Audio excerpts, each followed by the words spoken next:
Well, thank you, Brian, for taking the time out of your day to do this interview. I really appreciate it. I've been following your stuff for quite a while now, even before I started the podcast. I was doing research for the podcast, so I'm glad that I've finally been able to get you on. I really appreciate it, and of course, your name has been thrown around a lot, and so this is an important interview for me. So I appreciate you taking the time. Um, I start off these interviews the same way I do with everybody. Just go ahead and introduce yourself and tell us about your journey with dogs. Sure. Yeah, and I appreciate you having me. And yeah, I admire what you do. Give breeders a platform and give good information out there because a lot of it now it's well, you don't know where to get it from, and you don't know. It's nice to get it from the horse's mouth, I guess, too.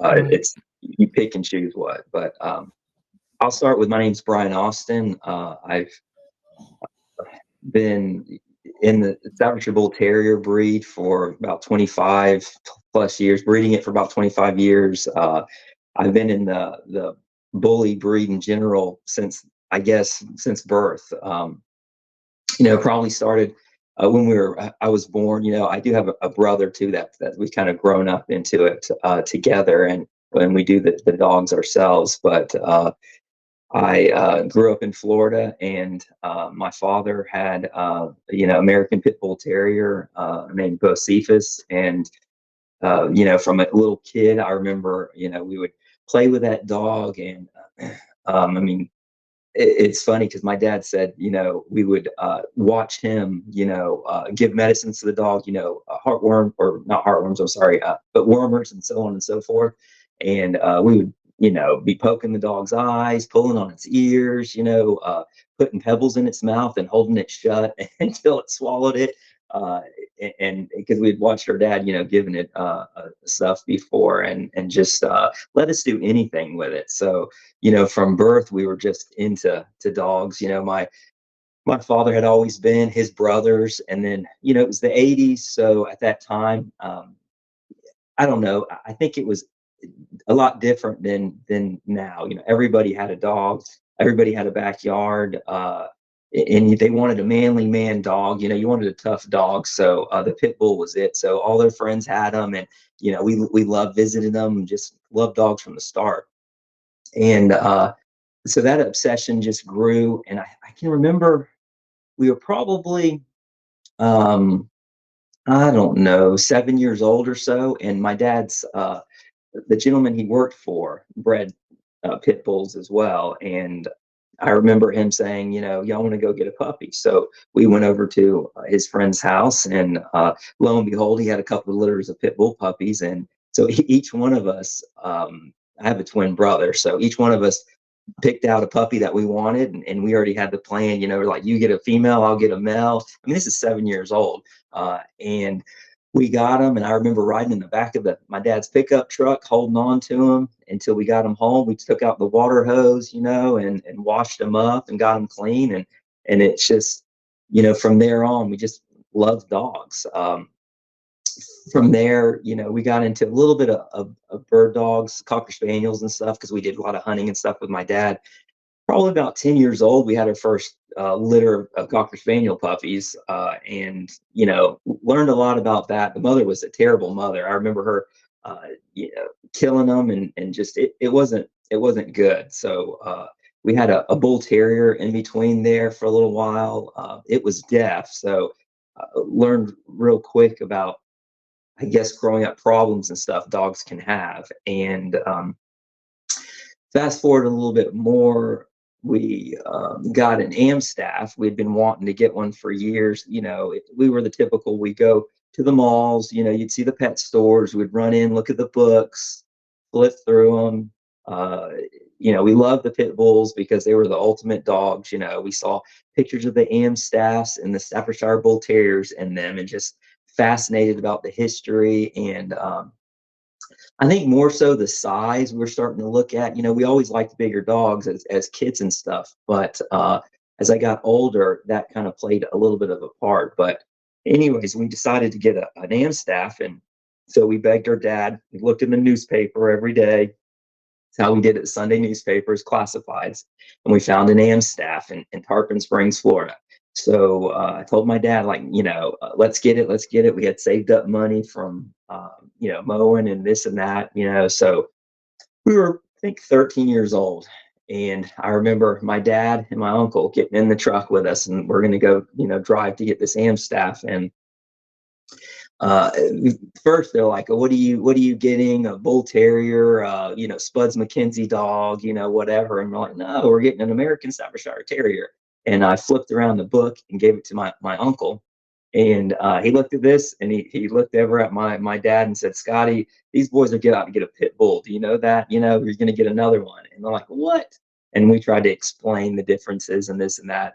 And you have to know my uncle. He's a character, and he's like, yeah, that's just a fancy name for a pit bull. So we get down there, beautiful litter of puppies. We picked the male out of the litter, named him Brutus, a great dog, but he was probably about 4 years old, and he had an enlarged heart. And at this time too, I worked at the animal hospital. I was in middle school, and we actually had the bus drop us off at, actually it was like the end of the years of middle school, probably like freshman year going into it. Dropped us off at the animal hospital, and we volunteered there. And so my mother would pick us up in the afternoons when she got off of work.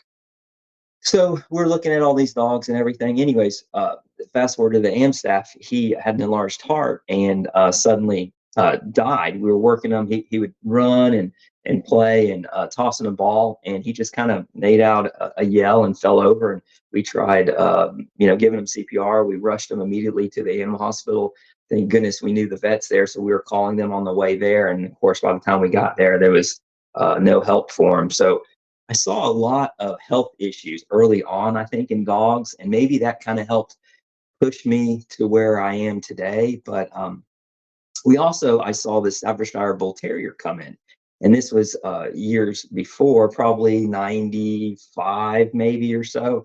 And his name was Deutsch, and I thought it was a really cool dog and just loved it. I remember sitting on the back porch waiting for my mom to come pick me up from the place, and said, look, this is the coolest thing, so on and so forth. And we asked the owners, where did you get it? And they told me, oh, it was a gentleman in Macon, Georgia. It was in the classified. So our hunt started. Me and my brother every Sunday looked at the classifieds.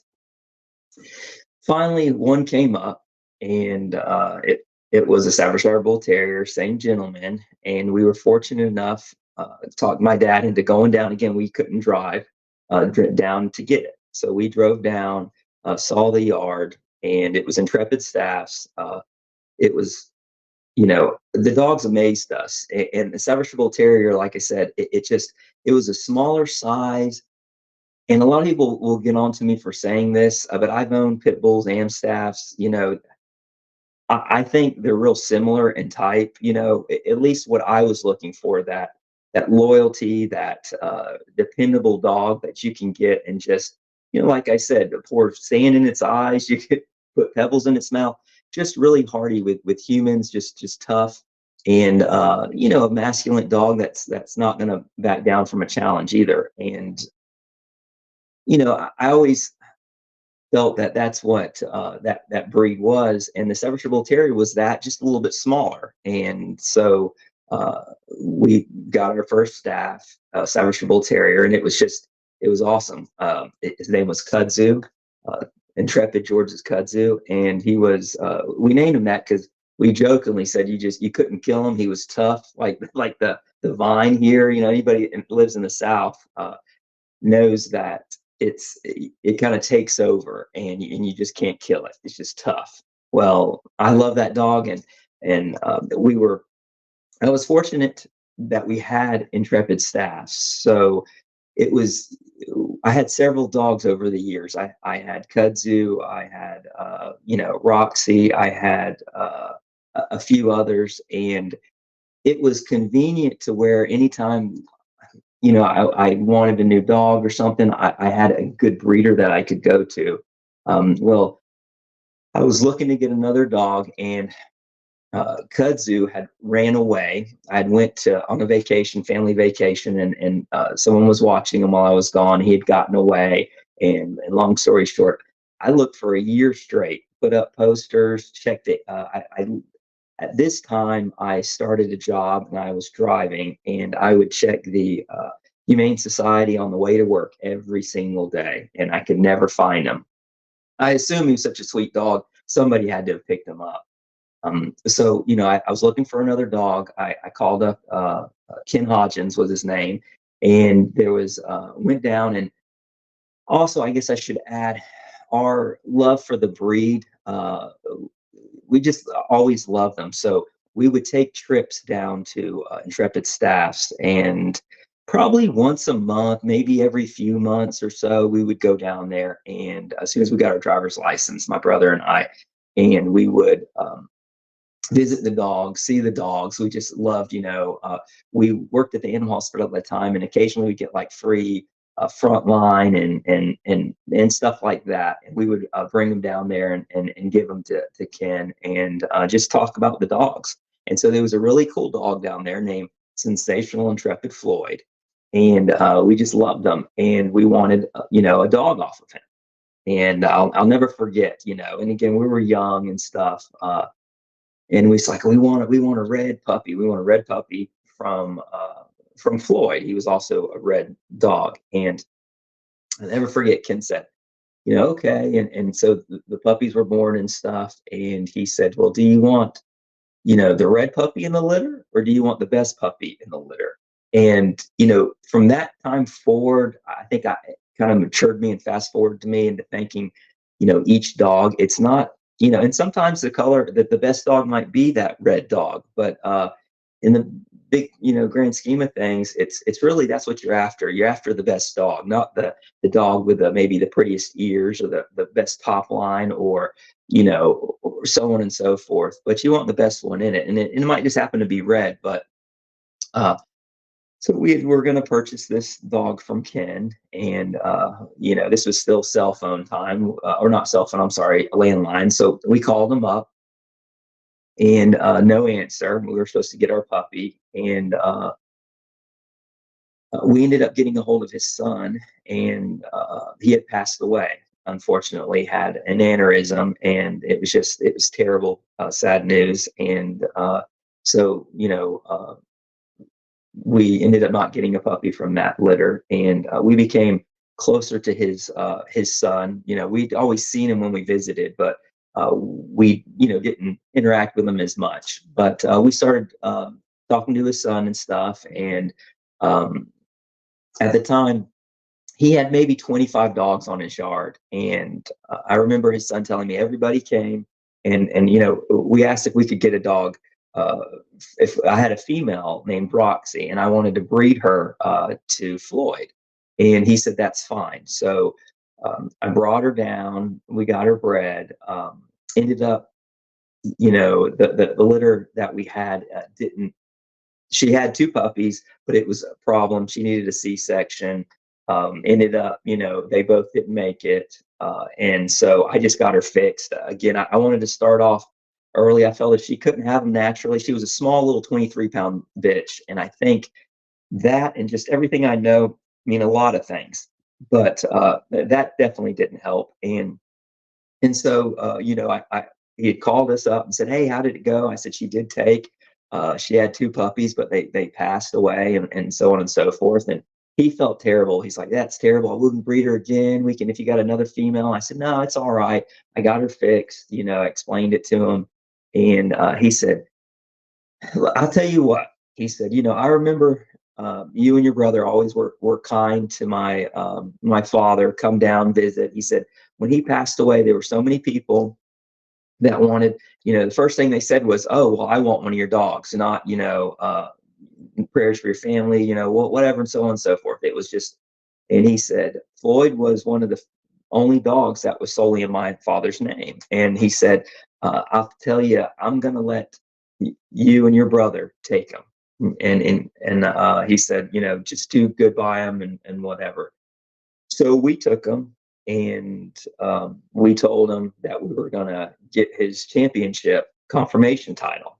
And he kind of laughed. And I remember us talking to Ken and telling him about the show ring. And I remember him telling us, it's a lot of politics, but, do what you want, whatever. And so in his kind of, in honor of him, we started to work. So, and you have to know, something that attracted us to Ken's dogs were, and this breed, this bloodline, which maybe I get to talk about a little bit later, is this day and age. I know there's a lot of things people don't like, but a lot of them were on chains, and they were in from it's in Georgia, so from 100+ degrees to it can get to 5 degrees outside stuff. And so they ended up creating a tough dog, I guess you could say. I mean, if they weren't a good mother, if they weren't a good caretaker for the puppies, or a good breeder, or could survive, they didn't have breathing problems, they didn't have skin problems, they weren't catered to with special diets or raw feed and raw this. And I'm a firm believer in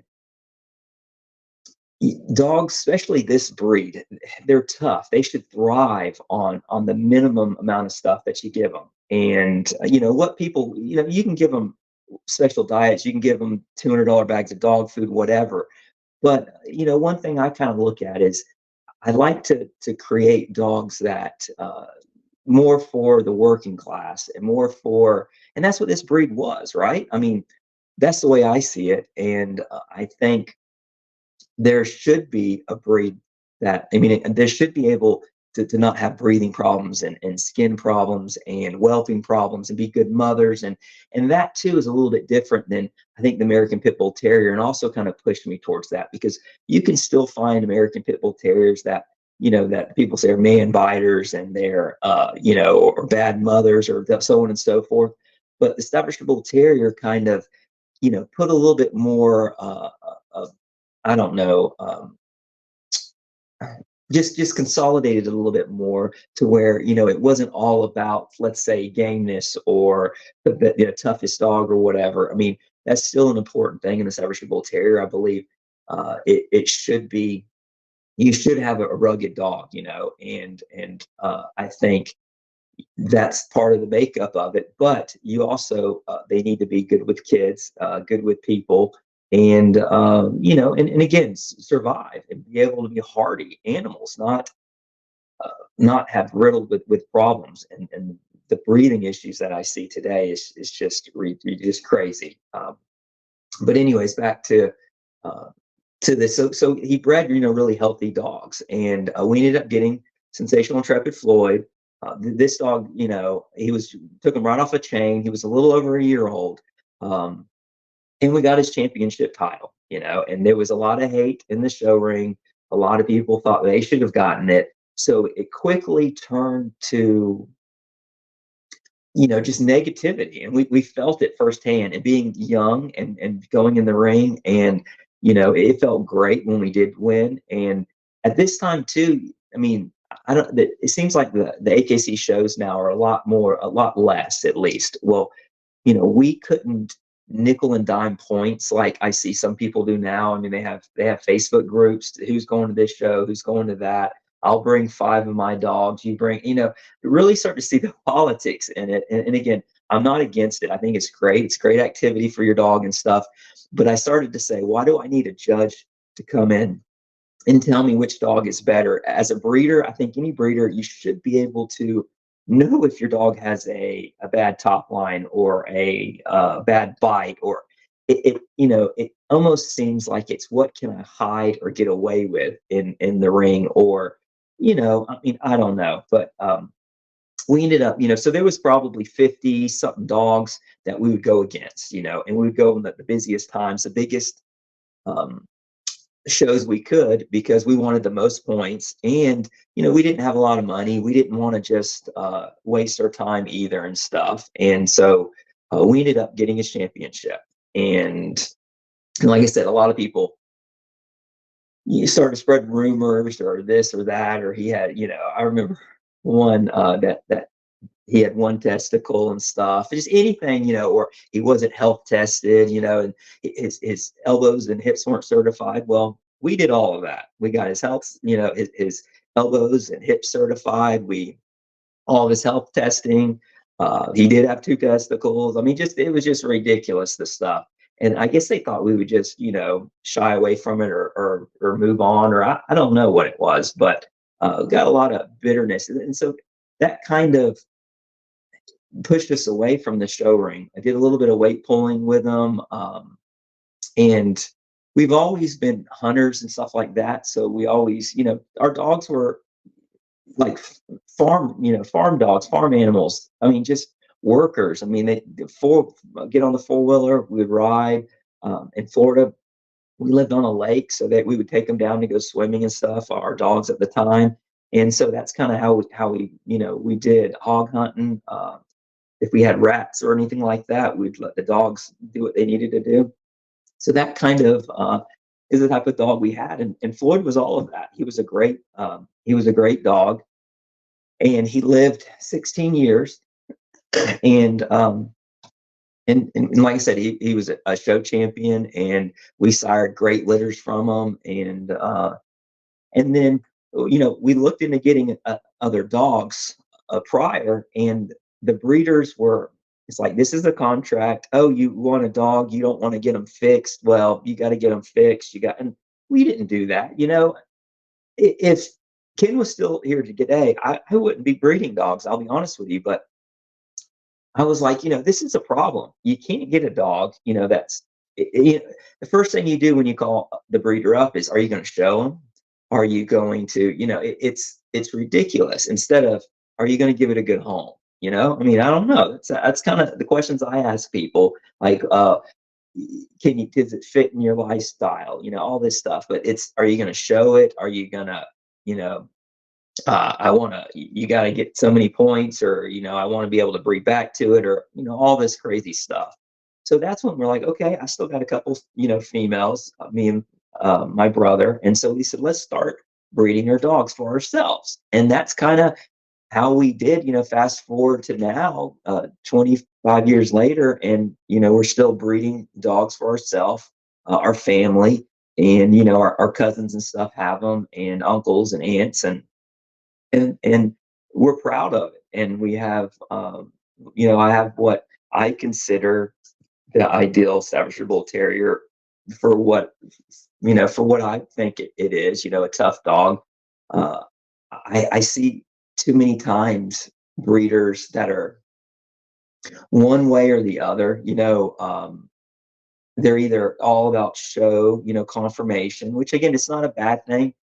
I think you can keep it within the standard, but there's so much more that a confirmation show doesn't tell, uh, and vice versa. I see a lot of these sporting Staffordshire Bull Terrier groups coming along, and I get that a lot. People will call me or write me and say, "Hey, you have a sporting Staffordshire Bull Terriers." And I said, well, any Staffordshire Bull Terrier should be sporting. It should be able to run and jump and play and catch a frisbee and do just about anything. But too many times now they can't, and it's split into these two groups. And again, some people are missing. I see some breeders that it's all drive. It's and forgive me for saying this, but it's dumber and dumber dogs, and it's turned into, if you have just a really dumb dog with a lot of drive, I mean, you'll be surprised what it'll chase and what it'll go for. And I probably hurt a lot of people's feelings for that, but it's kind of the way I see it. You need a well-balanced dog. A Staffordshire Bull Terrier, I hear the whole debate back and forth, the bull and terrier, bull and terrier. Well, in the confirmation, the looks, and so on and so forth. Well, that is a lot of it, but I think the mind needs to be bull and terrier as well too. You need a blend of that. You need and not saying there's the age old debate, and that's a topic for another day about bulldogs. the pit bull dogs and stuff like that. They never had any terriers mixed in it. You can believe what you want, which I tend to believe it's more of a pure line that's hundreds of years old, but it still has that balance, like we talk, and I see a lot of people arguing in the show world that, oh, the founding fathers intended it to be this way, that they would want this overly, masculine bully, because they said they didn't want to stop, on the nose and so on and so forth. But at the time, they were just trying to differentiate between the bull terrier, because the bull terrier didn't have a stop. And so that's all they were saying. They did not want it to have a 1 inch muzzle and a 10-gallon head. So I don't know. It's sad it's gotten that way, but it has. And again, it's the inside. So back on that, I see so many people that are old school, let's breed. Do they know what that is? I mean, you still have to get to the root of what a Staffordshire Bull Terrier is. And to me, it's, I guess the only way I can think of it, okay, it's like you take a Corvette and you pull the motor out and you put a little Honda motor in it, okay? Well, is it a Corvette? Are you going to take it to the racetrack and do anything? When you take the insides out of it, it's nothing. I mean, it's not a race car anymore. It's not, it can't do anything. So you need that, and you need the gusto, you need the strength, and you need the stamina, I don't know, just the heart, the steadfast, the intrepid. You need that. And so many times people are trying to push away from it, it seems. I don't know. And then, like I said, on the other side, these sporting people are breeding for one thing. Well, you're breeding for a dog that is easy to condition. I give you that, that they're going to chase a lure, and getting them in shape is very easy.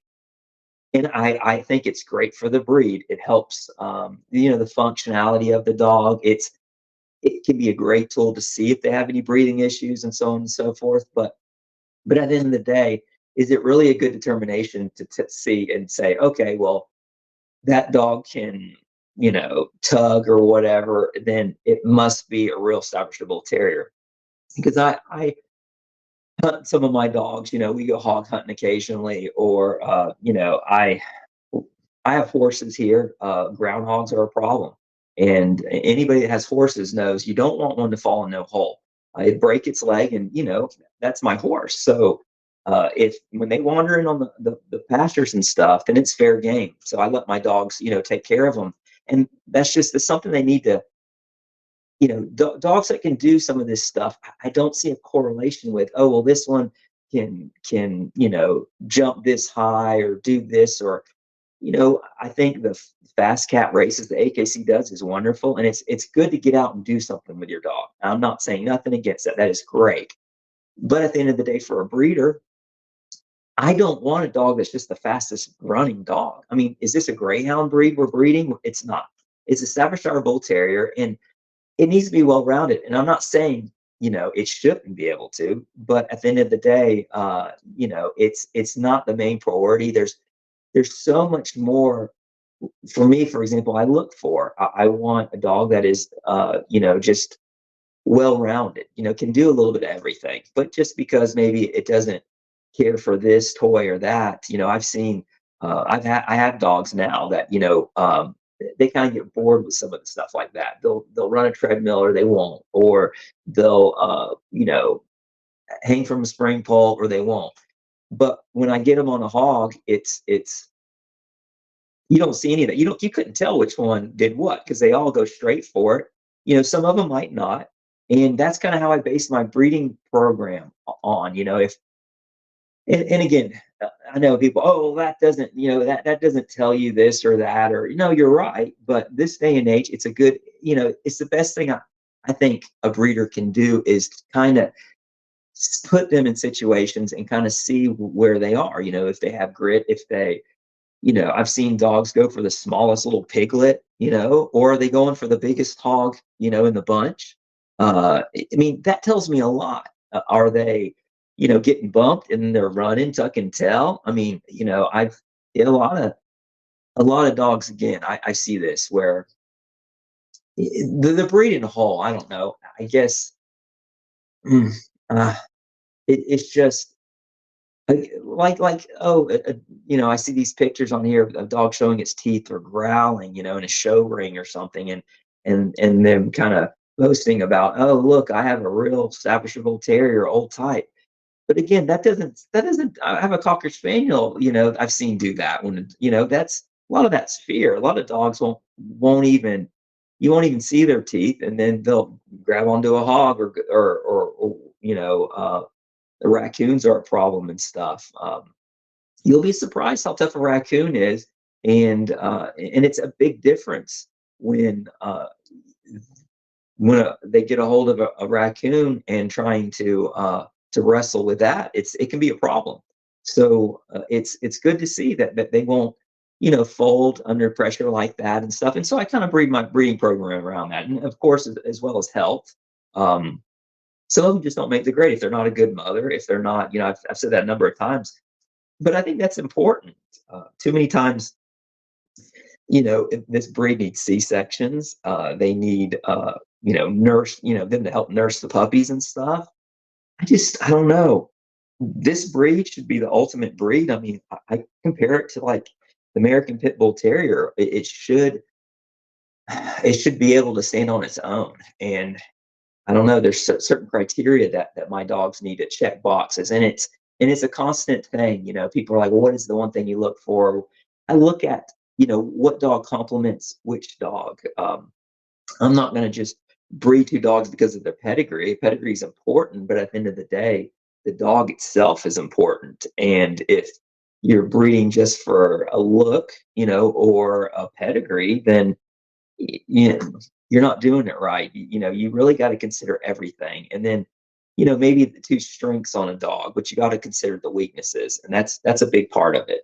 You want to make sure that when you're putting two dogs together, that, you know, you kind of realize, it's not, you need to realize that just because there's a lot of positives, maybe both the dogs have good drive or intelligence or whatever. You might have problems. You might have um, I don't know, bad bites or whatever else. So it's a lot of trial and error, and you don't know what you're going to get, but you try as a breeder. I think you should constantly try to better each breeding.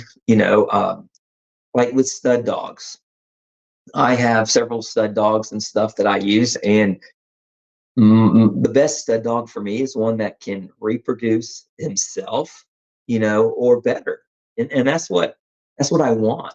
I see a lot of people out there, and I want that they're breeding and they're saying, "Oh, I got this dog, pretty dog, this pretty dog, this look at this dog," but then it doesn't produce.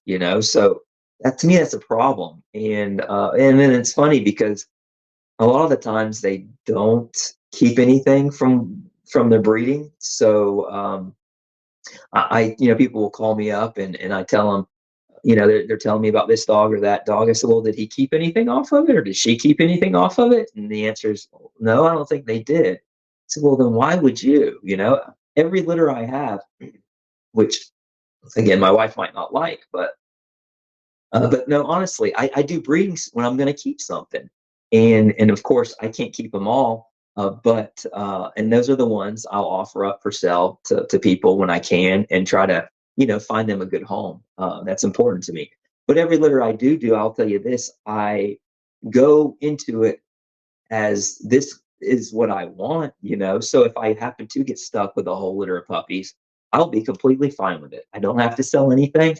I will gladly keep them myself, and raise them up and whatever. But luckily, I have a lot of family members that like them and take them and stuff. But I'm just where I'm going with that. I guess is a lot of breeders. I think now they're breeding stuff that they're not even wanting. Okay, and it's ridiculous. Or I'll have people let me know, well, this dog, his father's this dog. It's the greatest stud, so on and so forth.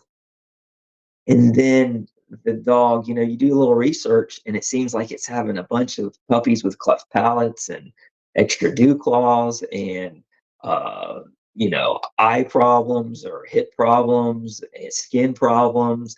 Oh, it's it doesn't like kids. It's like, oh, what? Wait a minute, what's going on? And then I always like to ask people because they're telling me, oh, my dog's from this import or this dog or that dog, which is fine. I said, well, what did the dog? What did it act like? What food was it on? Did it run up to you? Did it knock your feet out from underneath you? Did it, flip on its back and pee on itself? Like, well, what was its reaction? And well, I don't know. They said, I don't know. I just got semen from this person over so and so. It's the greatest dog ever. And it's like, oh, okay. Well, how long is the dog still alive? No, it's dead. Well, how long did it live? Well, 10 years. Okay, so you see, it doesn't have longevity. It's I've seen so many other health issues with it, and so on and so forth. It's a long, drawn out. It's riddled with problems. So now you're only seeing the best production out of 50 or so litters it's had, and you're seeing the 10 that were maybe the best puppies out of it, or 8 or something like that. And if I'm a big believer, if a dog's not good enough to reproduce itself or better, then I've been torn about the AI and semen collection and stuff. Now I think because a lot of people have looked at my bloodline and have talked to me and said, "Oh, you're preserving the bloodlines, man. You're preserving the goods, the original staffs, the proper staffs." And I see it differently now, maybe than I did when I was younger. And I do see it because I think I just woke up and stuck my head out of the sand and realized, everything's changed. I remember getting litters that they were very terrier type. And I'm not a huge terrier fan, like not extreme, but my dogs now, for example, people say are terriers. They are not. I've had some that when I was early on doing it, I was almost kind of ashamed because again, the show crowd just kind of pushed that so much on it that you kind of want to hide the puppies because they were more terrier than others, But now I look back and I said that bloodline's gone, that those attributes are gone. And I talked to a few old timers and I've heard all kind of stories. And I like to think, back in the day, they had a couple, they had a bitch and a dog, and they, maybe were on the farm or whatever, and they wanted some pups, so they crossed the two, and they would typically breed, maybe a more bully dog to a more terrier dog, and get a mixture in the puppies, and that's part of the breed. It's nice that you would get one maybe with more bone that would be better maybe to go badger hunting or groundwork or something like that. Or maybe you have one a little bit leggier that could, better for hares and you know, a number of other things. And the old timers, that's probably what they would do, is my guess. They would have, say, maybe a litter of 6 or 7. They can't feed them all. They're feeding them table scraps as it is. So they might take a look at it and see the puppies that, this situation, they need them for this job or this task, maybe ratting, and we want a little bit smaller one, more terrier. And so they call the rest of the litter and they keep 2 out of them or whatever. And then down the road, they'll have another litter and maybe they want one, a little bit more bone or a little bit more, thicker build or something for another purpose. And it's a really unique breed that the gene pool, you know, uh, is the way it is, to where you can get the diversity out of it, but you don't anymore. And I'll have to admit, there's for years I was kind of ashamed of it, maybe breeding away from it there for a little bit, to where now, and again, maybe it's not my ideal type, but I think it's important because when I breed, it's not so cut and dry. I think a lot of people think it is. There's, like I said, there's so many boxes, there's so many areas to consider. And so, maybe you have one that's a little bit more bully. You put a little bit more terrier type into it, and you can find what you want. You're always going to get that. You're not going to get a certain type. I have some a little bit, maybe we'll say more drivier than others. You can look at it as maybe a scale, 1 to 10 or so. So you might have a female that's maybe 3 lower on it. You might have a male that's busting at 10, just a lot of energy, a lot of drive. And so you might want to make that pairing. My goal is to constantly get that ideal type in the middle. But but you need a little bit of both. You need that, because breeding is not as simple as you just have these two dogs and it's going to stay that way forever. You're going to get different things from it, and it's good to have it. And then same with look, with leg, with length, and so on and so forth. But again, I see this type where people's jumped on this look. It's old school. It's longer the leg, the more terrier the head. Well, these same dogs would, and I've had friends that have told me, and people have contacted me. You'd be surprised the stories people tell me and stuff people send me. But, and everybody's, oh, my dog can do this or that. It does barn hunts. It can find a little mouse in a gerbil bubble ball, right? Well, I've seen where a rat's bit on, a side of a Staffordshire Bull Terrier's face, and it just tuck its tail, scream, and want out, get away from it, get away from me, and run. And until the dog's been in the situation, you don't know, and I've seen dogs that I thought were could do this or do that, and then just not make the grade. And yeah, so it's something to look at. But these same people, so the same thing is they have this terrier look, long legs, and this dog has no heart. It has no mind of its own, maybe no intelligence, or poor health, maybe. I mean, there's still a lot of problems that it can have just because of the look. Like I told you about the Corvette, maybe it looks like a Corvette, but it don't have, has a Honda motor in it. So you need that balance. And then I see this extreme where, people are wanting to add American Pit Bull Terrier in it. I mean, let's just talk about it, right? So they think, and it's gotten really popular now, like a fad about these hybrid vigor crosses. And people will go to, they don't like it when they come to me, because I tell them there's so much diversity already in the Staffordshire Bull Terrier, and it's 2023. I mean, we can get semen from a dog in another country. We can, there's so many where maybe back in the day, you hear these stories where this dog was bred to this, or they didn't know the pedigree. Well, that was because at the time the dogs really actually worked, and they had, you know, uh, they used the best dog they could see. And again, that's something I do. I want to actually see the dog. I want to know about the dog, and that's one thing I can tell everybody. Probably the last 6, 7, 8, 9 generations of my dogs I've put my hands on, I've touched. I know if they were a picky eater, if, when they came to me, did they knock my legs out from underneath me, how long they lived, was their coat coarse, was it's not, So that's important. That's especially important. Again, and then, you have people that they want certain things. They want, I want a straight, I want a perfect tail, I want a perfect bite, I want a perfect ears. I want this. Do you guarantee this? You guarantee that? And I know a lot of people I've heard, I'll guarantee this, guarantee that. I'll be honest with you. I'll work with anybody. But at the end of the day, I'm not God. I don't know. I can promise you, every dog in the past had no problems. Had good bites, had no, allergies, no this, no that. You know what I'm saying? I can guarantee that.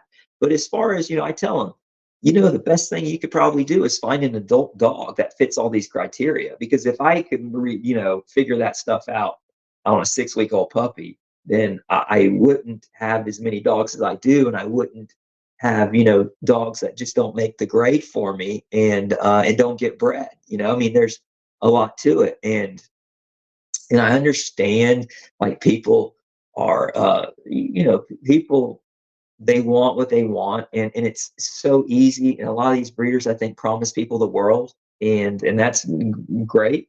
But I'm always upfront with people. I try to be straight shooting, and just be honest with them. I mean, that's the best you can be. And again, I wouldn't be breeding these dogs if I didn't see a problem with it. And I don't think there's many breeders out there that are doing anything about it. So because of that, I stepped up and said, all right, let's, breeding for myself. And then I had litters and I'd find homes for, and a lot early on, I had smaller litters. I had two puppies, one puppy, three puppies. The first three litters I had, with this breed in general, I think it didn't make it, and I was close to stopping then, but I love the breed. I kept moving forward, and I'm fortunate where I made all those tough calls early on to where, thank the Lord, that's the only thing I can think of that the reason why right now I'm able, and that's the problem I have in the litters now. They're checking all the boxes for me, so it's making it really hard because I'm, fortunately, luckily, right now, I'm getting a lot of really good, Staffordshire Bull Terriers. It's coming together, and maybe it's from the years of making those tough decisions, not using dogs that were great, or and getting away from mothers that might not have, been good to whelp, or whatever the situation is, or good workers, or whatever, didn't have that grit. So I'm fortunate now, but and that's another thing I wanted uh, to talk about too, is just on my mind's uh, well, I can talk about that later, but yeah, just the breeding in general, there's a lot to it, and you need to be able to I don't know, to know which pairing is going to work and which one isn't. And you just, sometimes people are better off just getting an adult dog, and they know what they're going to get, or you take the chances of getting it. Oh, I know what I was going to mention. I get a lot of times too, people, will write me, and I got this staff. It's the greatest dog in the world. You need to breed to it. And it's, and they tell me everything about the parents that they heard about, or whatever, and then and so on and so forth, which is great. And they're like, this is the greatest dog ever. And I start talking to them, and no disrespect, but people need to consider this, right? And then I say, well, okay, how many staffs have you owned? Well, this is my first one. Okay, so it's okay. So this is the best staff you ever had in your whole life, but it's the only one you've ever had. And that's different for me. I've tried different bloodlines. And I hate to say it because it does sound bad, but I've had a lot of dogs, and I've had bad dogs, and I've had great dogs. And early on, I had a lot of great dogs, and I think that was my problem. And I had bad dogs too, but that set the bar for me. And every time, like I said, that Am staff with the heart problem. The bull terrier had deafness. I'm looking at all this stuff. That cocker spaniel that was a bad mother. All this stuff, and it starts making me, putting it all together. There's again, I have so much that these dogs have to meet before they make the grade. But yeah, I get these people where they say, oh, I got three staffs, and this is the best one ever. And I said, okay, so this could be the worst dog, Staffordshire Bull Terrier ever. And to you, it might be the best, or I could send you a dog that's mediocre, maybe to me. It might be even better than the dog you have. And then you tell me it's the greatest in the whole wide world. And so the reason I'm saying this is some of these breeders, which it's great, and I want people to help the breed, and they need to know this stuff. But you know, you got to think, you need to get around and see the dogs. And I know, again, I'm fortunate. I have a lot of experience. When I was at the animal hospital, I seen every health problem, it seemed, known to man come in there. I've seen, the hip dysplasias. I've seen so many health problems come in. And that again was an eye opener for me. I mean, that's what you see when you work in an animal hospital. You see the problem dogs. And you know, and I got to see different breeds, and I got to interact with all of them. And I found the Staffordshire Bull Terrier is just it's the ultimate breed for me, and that's why I've stuck with it for so long. And that's another thing I see. And again, it sounds bad. I don't want people to take it the wrong way, but I feel if you're a passionate breeder about a dog, you shouldn't need three or four different breeds. For me, it's a Staffordshire Bull Terrier. Like that's what I love. I'm passionate about, and that's enough for me. I couldn't imagine juggling anything else. But yeah, I mean, and so back to, you need to be able to know what a good dog is. And you need to be able to know what a bad dog is. And too many times, I don't think people really know, and that's a problem because they start a whole bloodline or whatever, and they self promote it so much. And in this day and age, that gets you far. I'm typically a quiet person. I try to let my dogs speak for themselves. I've had a lot of people, thank goodness, and that makes my day. It really does. Once I started to actually, you know, having a few pups and being able to sell them to a few people and stuff, and then tell me, I had a gentleman call me. This was years ago. One of the earlier staffs that we had bred, him and his, I think it was his girlfriend at the time, came and they got a dog off of Floyd from us, a staff, and called him. He called me, or I messaged him, maybe it was, and just checking in, seeing how he was. And I think the dog was turning 11 or something like that. He says, "Wow, I can't believe it." And he said, my girlfriend now is my wife. I have 3 daughters, and he told me Dozer's upstairs getting his nails painted, by the girls. So, that was great to hear, about. But yeah, that means something to me. I don't want anybody to ever get a dog from me that I can't look them in the eye or shake their hand and say, you know, uh, tell them what the parents were like, what their parents were like. I couldn't, I don't know, I couldn't live, or sleep at night if I thought I sold them something that wasn't that I wouldn't trust my own kids around, or didn't do good for me or wasn't a good dog. So that's kind of something that I try to strive for, and again, so that's important. But yeah, there's a lot of factors, people you can consider when you're breeding dogs. Can you talk about the AKC standards and how that compares and differs from what you're doing on your yard? I like to ask that question because it really kind of emphasizes people's picture of what your yard is intending to do and what it actually is doing. Yeah, absolutely. That's a great question. I get that a lot. This is so the standard actually. So there's 2 standards. This is an important thing too. So the original standard actually called for a bigger dog, 16 to 17 inches, and over the years they modified it and they shortened it.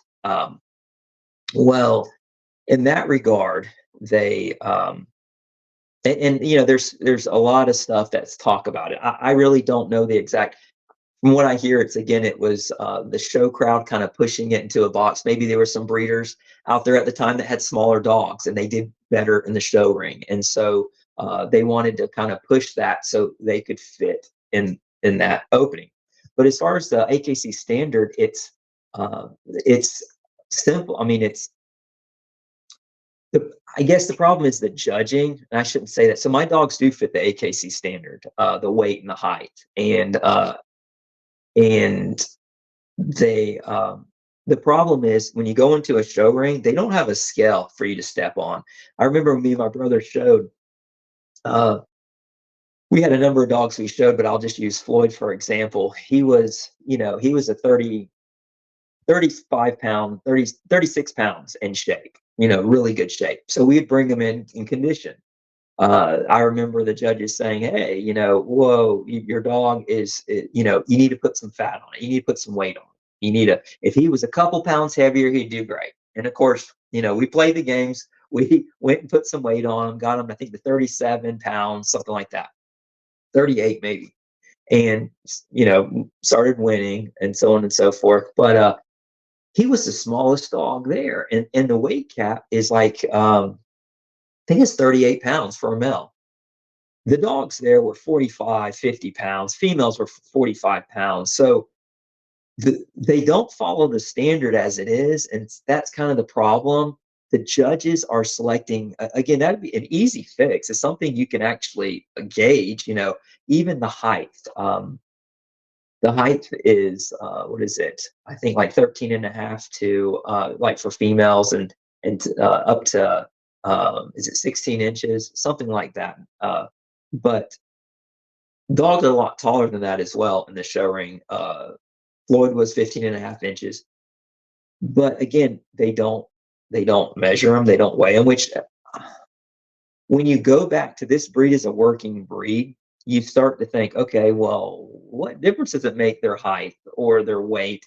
It's, if they were bred for badger hunting and stuff, or badger trials they used to do years ago and stuff like that, then what does that really determine if the dog can either do it or it can't, and the way, so you're telling me maybe the smaller dogs excelled at this. Well, if you go back and look at the ones that won all the trials and stuff back then, they didn't fit the show standard. As simple, it's not as simple as that. They had different sizes. Some did, some didn't, so on and so forth. But my dogs do. I still conform to the AKC standard. I try to fit in that size. The females, typically, I told you 23 pounds. I've had them from 23 to 33 pounds, 35 pounds, maybe a female, but I'm talking about in shape.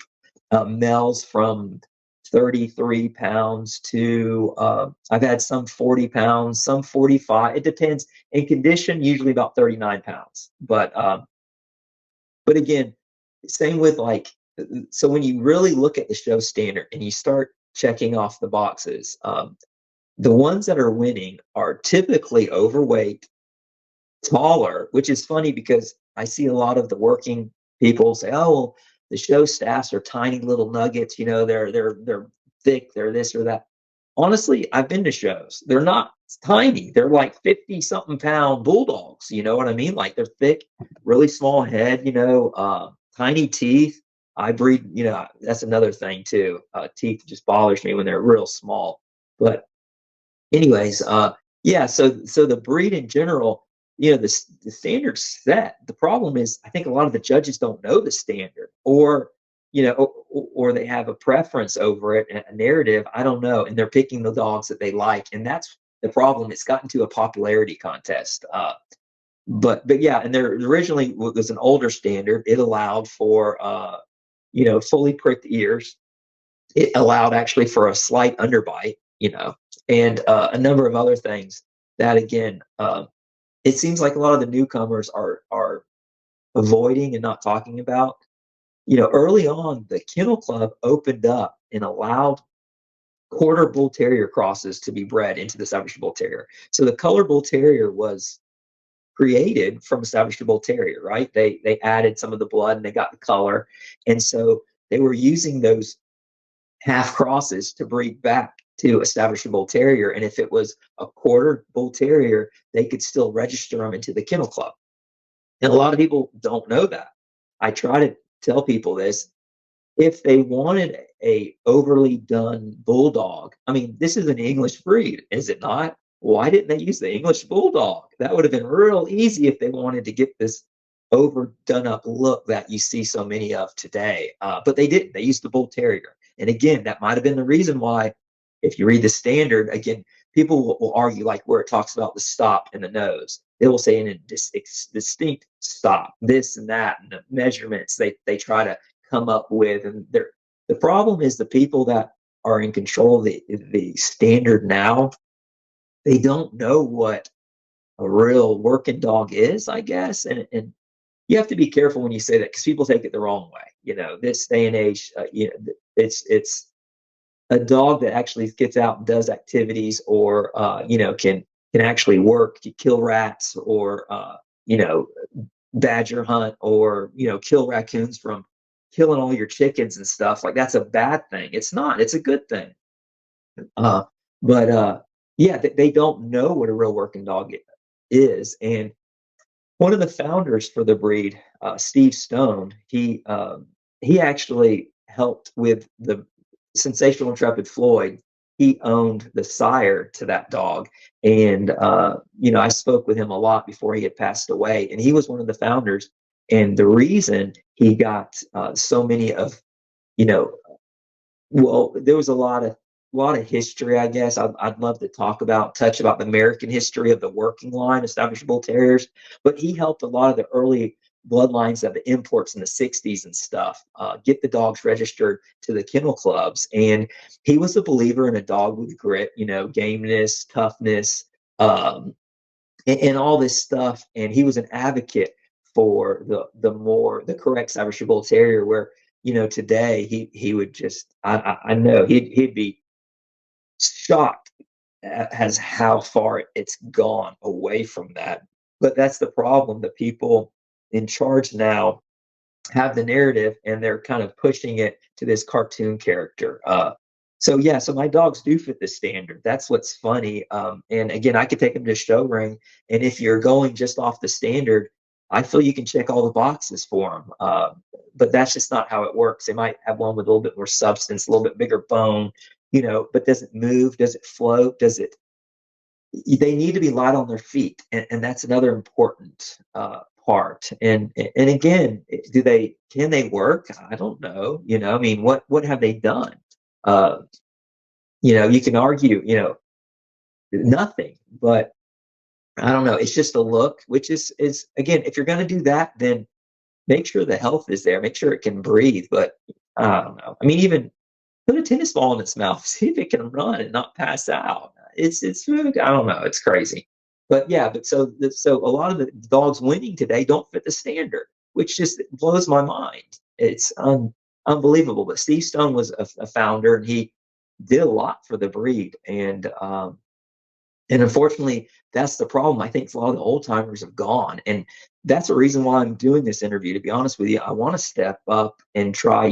I complain about it. I say, oh, the breed's going this way, or it's, oh, why is it this or that? Well, no, but if I'm not telling anybody, if they don't know what's going on, then how can it get better? I had a puppy somebody would come to look at, was going to purchase from me. And I'll never forget. They said, you know, oh no, this isn't a Staffordshire Bull Terrier. We went to a show last week. Your dogs are not Staffordshire Bull Terriers. And it's just sad and I think another problem is I hear this all the time: mentor, mentor, mentor, this mentor, that mentor, which is fine.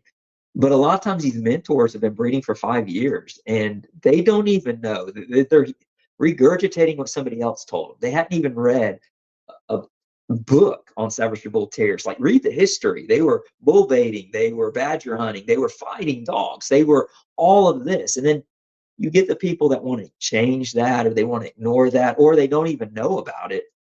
And they're trying to, you know, I don't know. And I see a lot, nanny dog, and you can go back and forth where people say, oh, that was just a rumor, that was a hoax, that was this, that was that. And I see these breeders, again, they pick and choose what they want, and they try to say, oh, well, that's fine. These dogs, I can't stand that. My dogs, aren't good with children. They will knock them down. They will hurt them. They will this. And that. I don't, well, that's yours. I make sure my dogs don't do that, and again, I'm cautious of my kids. They're my babies. Don't get me wrong. I'm not going to just leave my dogs unsupervised with my kids.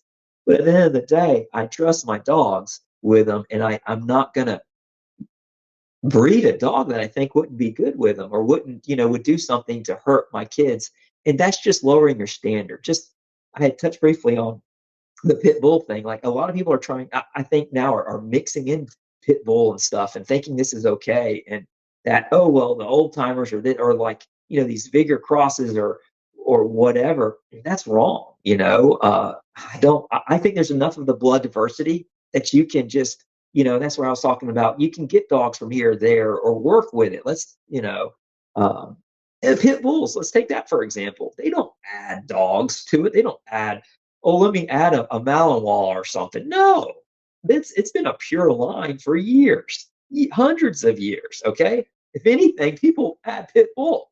And that is, I think, the difference between me. I grew up around that mentality and how to breed, you know, proper game dogs. And the these men, back in the day, I mean, you look at the history, they had hundreds of dogs, and they would call the bad ones, and they just kept doing it until they got the best dogs. Nobody wants to put in the work now. No, I hear it all the time. Well, I imported this dog, I spent X amount of money, I got it show championship, it's not very good with kids, and I need to get steroid shots for it monthly because it has this rash that won't go away, but it's a great dog. No, it's not. I'm sorry. That's the problem. And same with these mentors. They've done it, oh, well, they're telling they're prodigies, this and that, and da da da, and then they're on groups and they attack people. The few times I've tried to speak up, I get it's like hate mail. People like, no, you're wrong, you're this, you're that, you don't know, and just so on and so forth. And it's ridiculous. But they're pushing the narrative and they're pushing the breed to a whole nother direction, which is it's just sad to see. It really is. Yeah, for sure. I definitely see it. You know, I don't have to personally have the same philosophy as somebody to realize that some of the things that are being said that from people, you can read between the lines and Yeah, and a lot of people unfortunately can't seem to do that. I don't know, or people will. I see this a lot. They'll ask until you give them the right answer, maybe, right? So they'll ask me, I've had this before. Should I get this dog from this person, or this or that? I tell them the truth. I've never had one. I don't know. I've never put my hands on one. I suggest you do that, maybe, or get in contact with people that have and go from there. Or, I might say, no, I've seen this. It has this problem or XYZ, or the mother had to have a C-section. That's one red flag. Why are you getting a female from it? I mean, maybe consider that, or so on and so forth. And, they go to somebody else and somebody else says, yeah, you do it. Good job. That's great. They get it. They call me back up later. Hey, man, it's having problems. Well, you need to take it to the vet, and they have a problem. But that's the problem I see too. People, that they will keep searching for the answer, and eventually they'll find some idiot. I'm sorry, or somebody that maybe doesn't know better, and they're going to tell them what they want to hear. And yeah, that's a problem. Yeah, for sure. And I can tell you a little bit about the history if you want of Yeah, America. absolutely. Yeah, that's something that.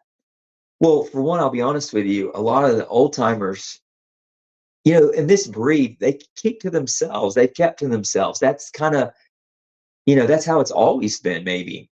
And that's why this breed, again, it was for the working class men and women. And I think that's another problem. And people, again, don't run at me with torches and stuff. But a lot of the people that are breeding, they're not blue collar, America. They're not game. They're not tough. They're not like their dog. I'm sorry. And the dogs, a lot. That's true. A lot of it. You're like your dog, and if you're not willing to stand and fight, I mean, I I breed my dogs. I tell everybody I want a calm, confident dog. I want a calm, confident Staffordshire Bull Terrier that's not going to back down, but I don't want a cocky one. I don't want one just wanting to start stuff either. I don't like that. There's different types you can get, but in general, that's important to me. I want one that's going to stand its guard if some stray dog jumps in my yard, and heaven forbid if my kids are in it, it's not gonna move until it's dead or it's defended its yard. And same, coyotes, whatever. I have a lot of. Not too long ago, I seen a raccoon, just come cruising by the house and stuff. So, my kids were swinging on the swing set. I don't know if it had rabies or what, but it was weird.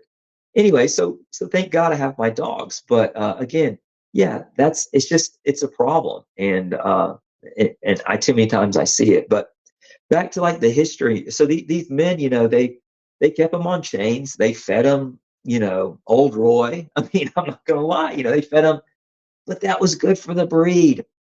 My dogs, that's what my bloodline is so special when you really look at it, because and I say my bloodline, it's not mine, it's all the men that came before it.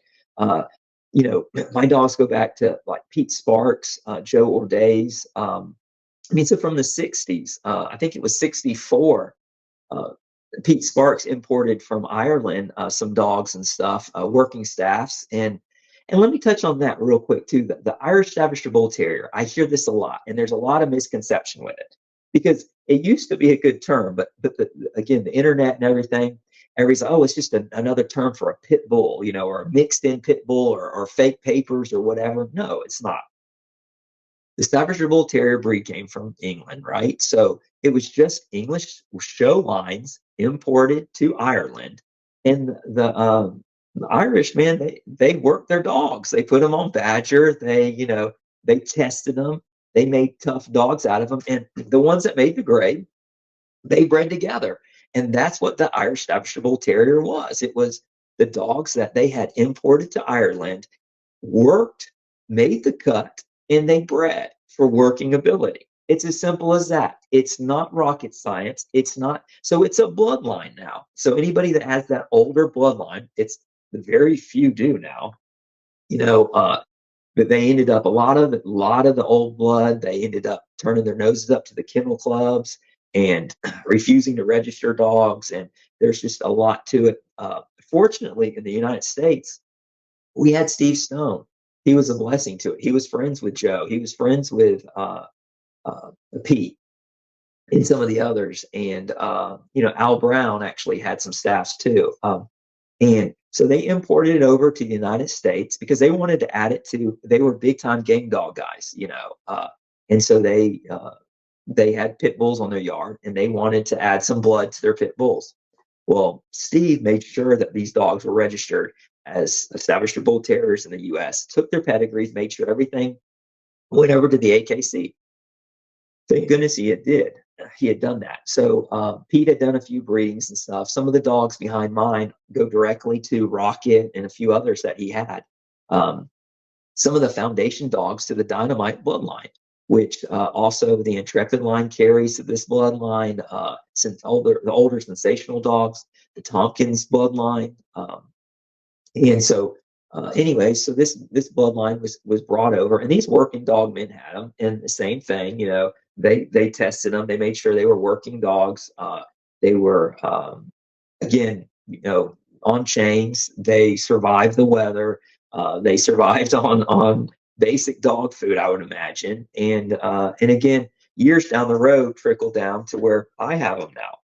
So there's a lot of history behind it that people don't know of either. And a lot of times, you hear this story or that, but nobody's really heard or have known, I guess, about the American working line and where it had come from. And men like, Intrepid Staffs, and like I said, it's Sensational had a lot of his dogs early on. And dogs that, anything with Tompkins and the pedigrees and stuff were from working dogs, that were actually made the grade. If they were bred, there was a reason they were bred, because they were good. They were hardy. They saw something in them that made them say they're a Staffordshire Bull Terrier. And again, it goes back to the inside. And years ago, maybe I didn't see that. Maybe I was more, this color or this or that. I'm not going to lie. I'm not going to be naive and realize I wasn't. To where now I see it. Maybe the perfect dog to me is everything else. And if I got a dog with a hair out of place or whatever, but it's perfect to me. There's so much more to it. A Staffordshire Bull Terrier in general, it's what's in here. I mean, that's the way I see it. It's and I see this too. These groups will bash somebody that will post a picture, and and it's so funny because the working people will bash one too. I don't care if maybe it's a little bit more bullier, but does it have heart? Does it have grit? Is it is it great with kids? There's so many other things that can make it establishable terrier. And at the end of the day, it's the bloodline. And people say, well, it's too tall, or it's this, or it's that, or its head looks, too terrier. Look at the foundation dogs. Look at Gentleman Jim.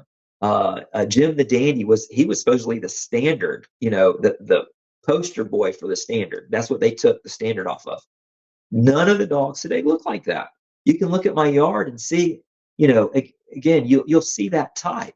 And that's what the founders did. And people will argue, well, they wanted to look at this way or that way. The way I see it, at the time the standard was made, they still worked their dogs. Okay, they still fought them. And again, I'm against that. I don't see, but if we're trying to preserve this bloodline, there's a reason why it's so loyal to people, and it's such a good, big-hearted breed. And so why aren't we breeding to the last dogs?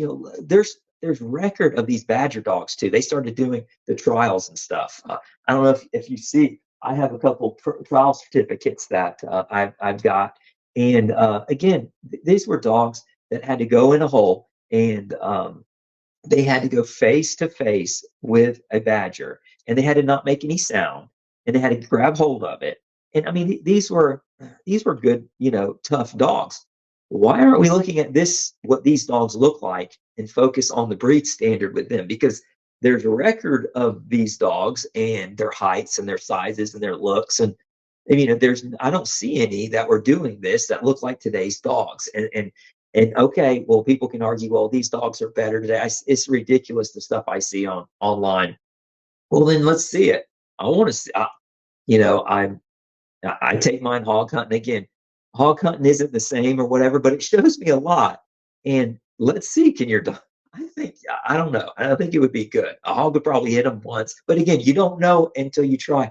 But prove to me, show me why today's standard is better, because I've had different bloodlines. I've tried different things, and they don't work out. I see what works, and it's usually more of the older type builds and stuff.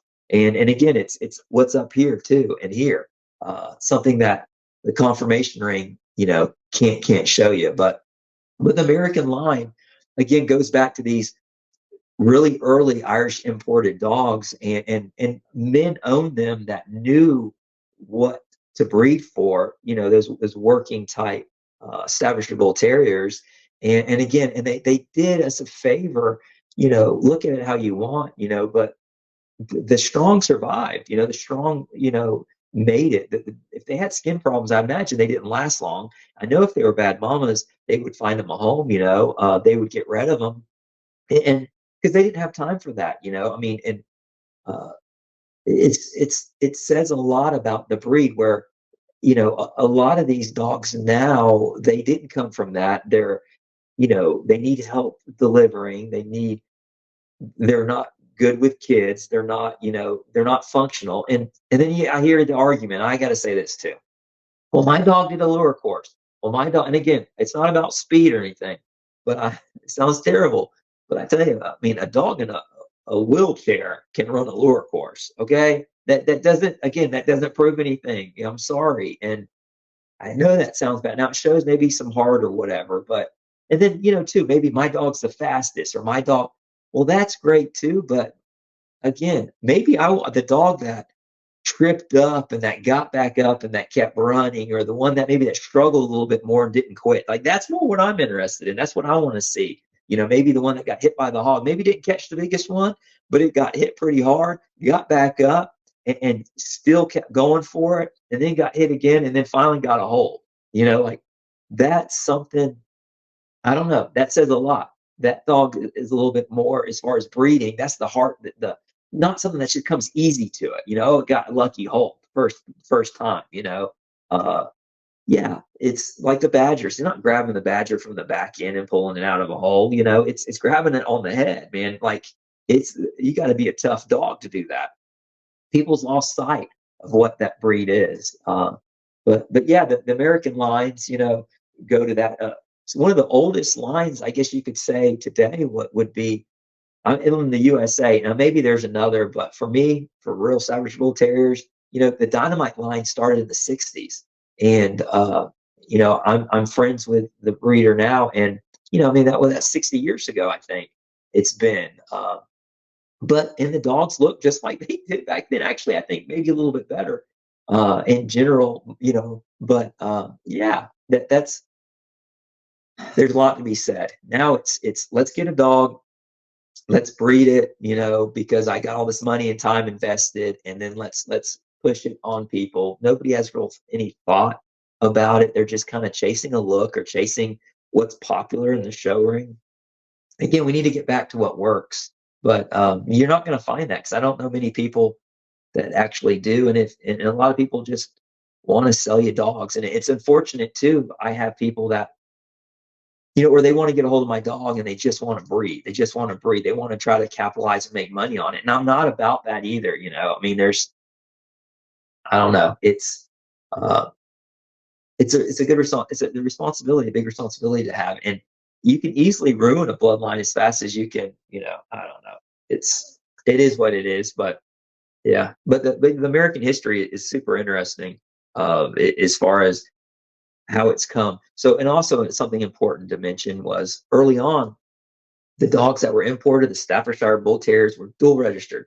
They were registered as Staffordshire Bull Terriers from in the AKC, and they were also registered as American Pit Bull Terriers because they were considered working dogs in the 60s and 70s and stuff. And so you will see that, and a lot of people don't know that, but I have pedigrees that will show you the dog was dual registered, from the 70s and stuff.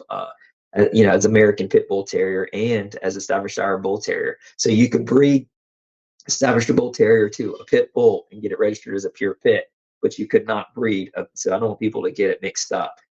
My dogs are pure Staffordshire Bull Terriers. They were a handful, mainly Dynamite, preserved the pure Staffordshire Bull Terriers from Pete Sparks and Joe and Al Brown and some of the others that early on that created that or that kept that bloodline pure and to where they are today, which is, again, it's like preserving the bloodline, and a lot of people, again, never knew that or whatever. I don't know, but it's interesting. So bringing it back today, so what I gather is that um, the new style of dogs that we're seeing in the AKC ring are more bully like. Is that what you're kind of referring to, and less built for athleticism? Yes, exactly right. And again, they'll argue that they've done maybe a lower course or this or that, but and it's the health maybe too. Like, so they either have really, pushed in nares, they have like bulldogs, they have the same problem. And they can't breathe, and they're walking around a room, a show ring. They don't walk smooth. A lot of them just flop their legs like a bulldog walking. Um, and there are some nice dogs. Don't get me wrong. I'm not cutting all of them down. There are nice dogs, but then there's a lot that.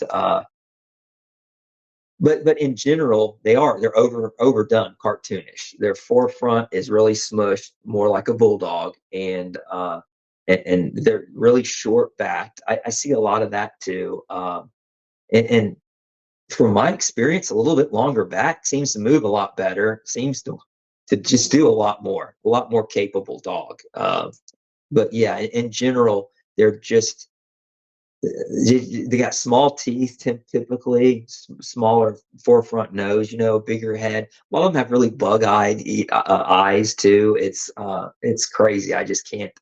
Uh, yeah, and again, maybe they're better workers, but this is a working breed. I would like to see maybe, um, if you're telling me that this is the direction that the old timers would want, then maybe let's see him do some work. I don't know, but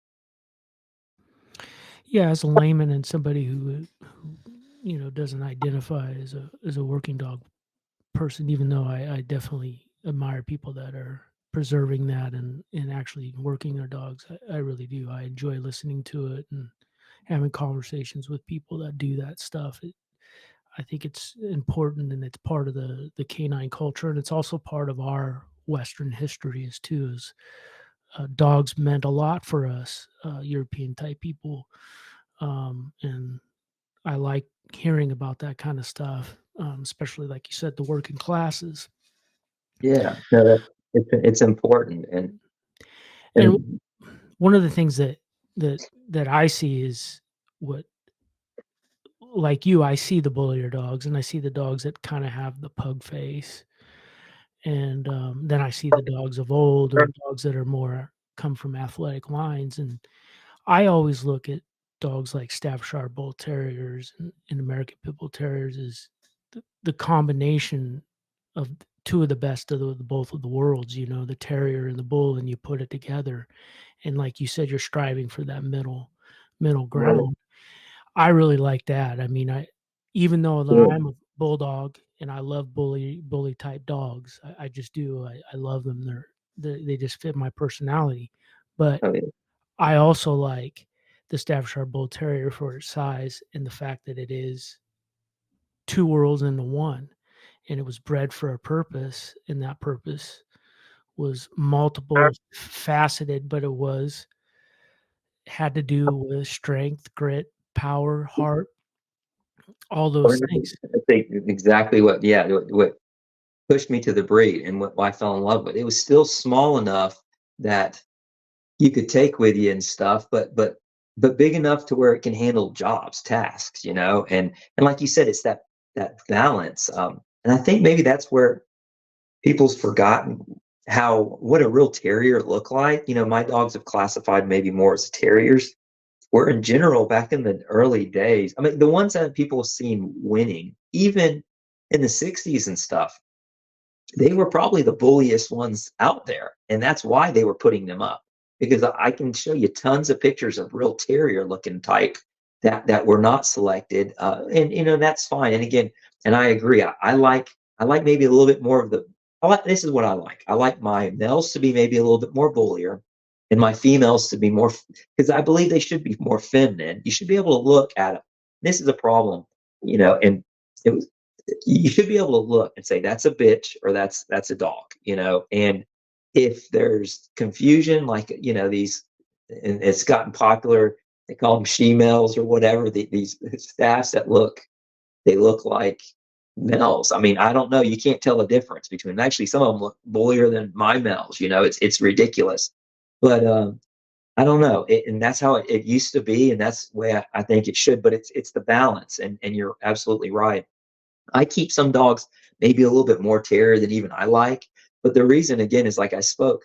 Once it's gone, the blood, how are you ever going to get it back? And you kind of need that maybe to help the breed to get it back to that balance point. Maybe an extremely bully dog, it could benefit from a breeding like that. I don't know, but yeah, it's same with hunting. I mean, I like to have a dog. Let's say, I'm hunting hogs and one gets, beat up pretty bad. I want to be able to pick it up, put it on my shoulders, and a 35-pound dog, 40-pound dog, I can tote out in the woods, no problem.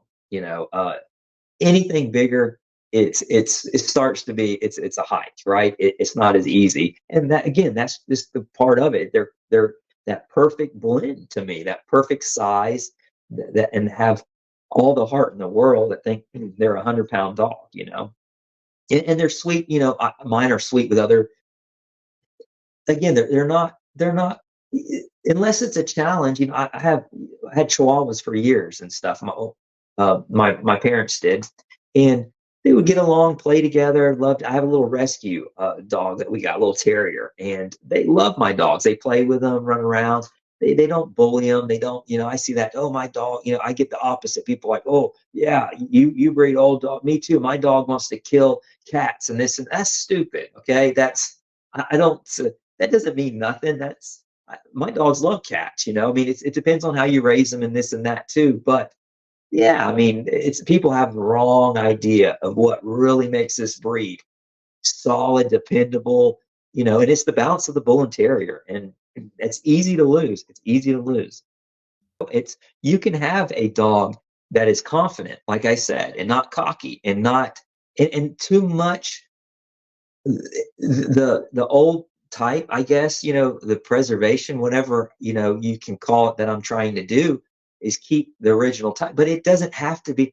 There's plenty of scenarios where these dogs get along with everybody and can still, like mine, get along great. They can catch a hog, dispatch a raccoon if they're trying to get the chickens or whatever, and still get on the couch. My little rescue terrier, or my brother has a cat, in love with the cat, like, sit there and not try to kill it. There's too much, people aren't under, and of course I could breed. It's easy to breed just a dog that maybe is all drive or maybe lacks intelligence or whatever that can do that. But again, each selection is different. And like what you said, I see it too, best to best. People, well, maybe it's what's best for this one. It's not always, and that's a problem I have too. People will call me up and they're like, I want to use one of your studs. And then it's funny is they'll tell me what stud they want to use to their female because I want steadfast blood in my line.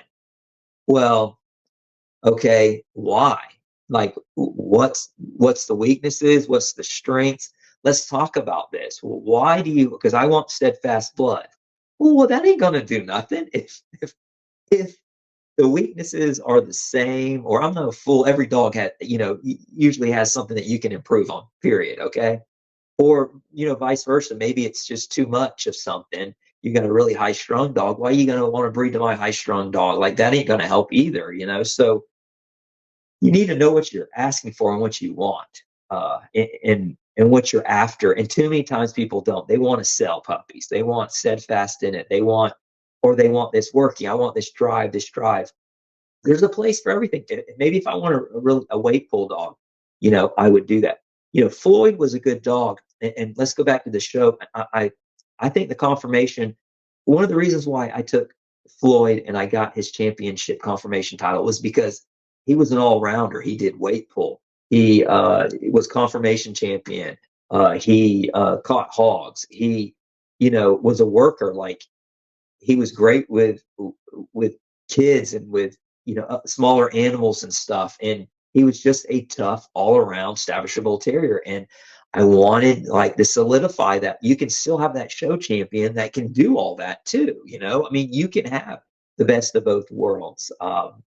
Too many times it's just on appearance or something. There was uh, an old timer breeder told me this before, or dog man, I should say. He said it's not the bloodline you get the dogs from, that are in your pedigree. It's who bred those dogs behind your pedigree. And when we talk about, like you mentioned, breeding best to best or something, it's kind of more about that too. It's who bred the dog. You could have this bloodline or this whatever breeding, but if the people that created it, like we talked about, didn't put that in play, that maybe this dog needed a little bit more of this and a little less of this. So, but they found another dog that matched bloodlines and is even up here on something that you don't want.